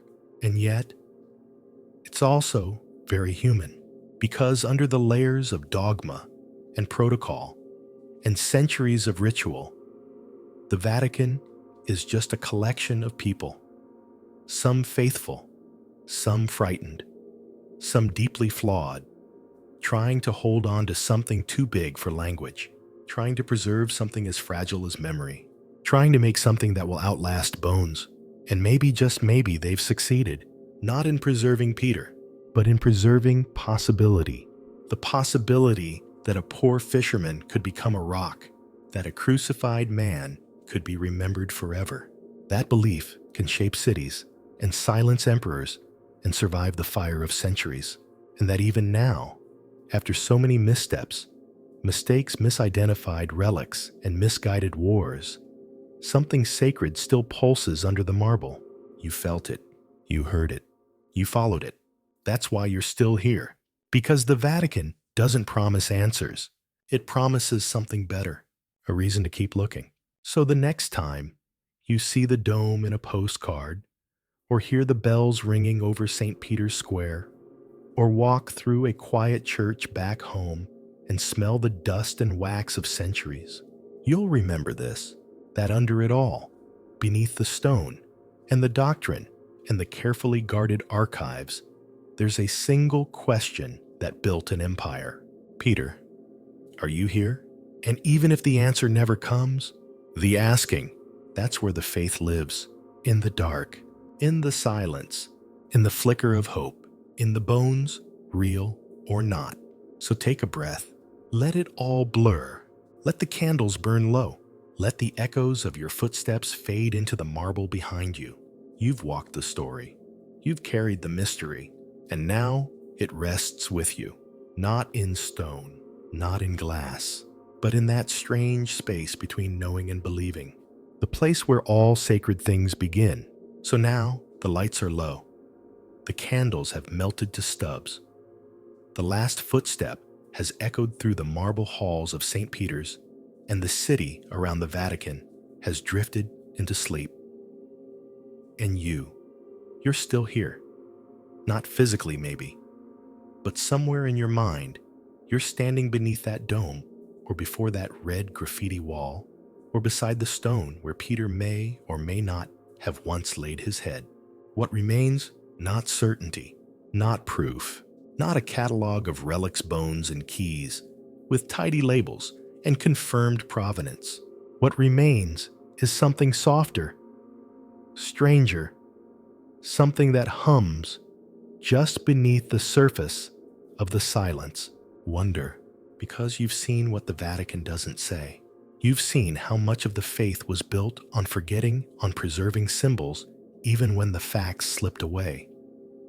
You've seen how Peter's legacy is not in the bones, but in the act of turning back, of choosing, despite everything, to walk toward the unknown. And maybe now, you carry a bit of that mystery with you. You don't have to be a believer. You don't have to kneel at altars or trace crosses in the air. But somewhere deep in the quietest part of you, you might feel the strange weight of a story that still isn't finished. A door that hasn't quite closed. A question you'll keep returning to long after this, not because you want an answer, but because the question itself somehow feels holy.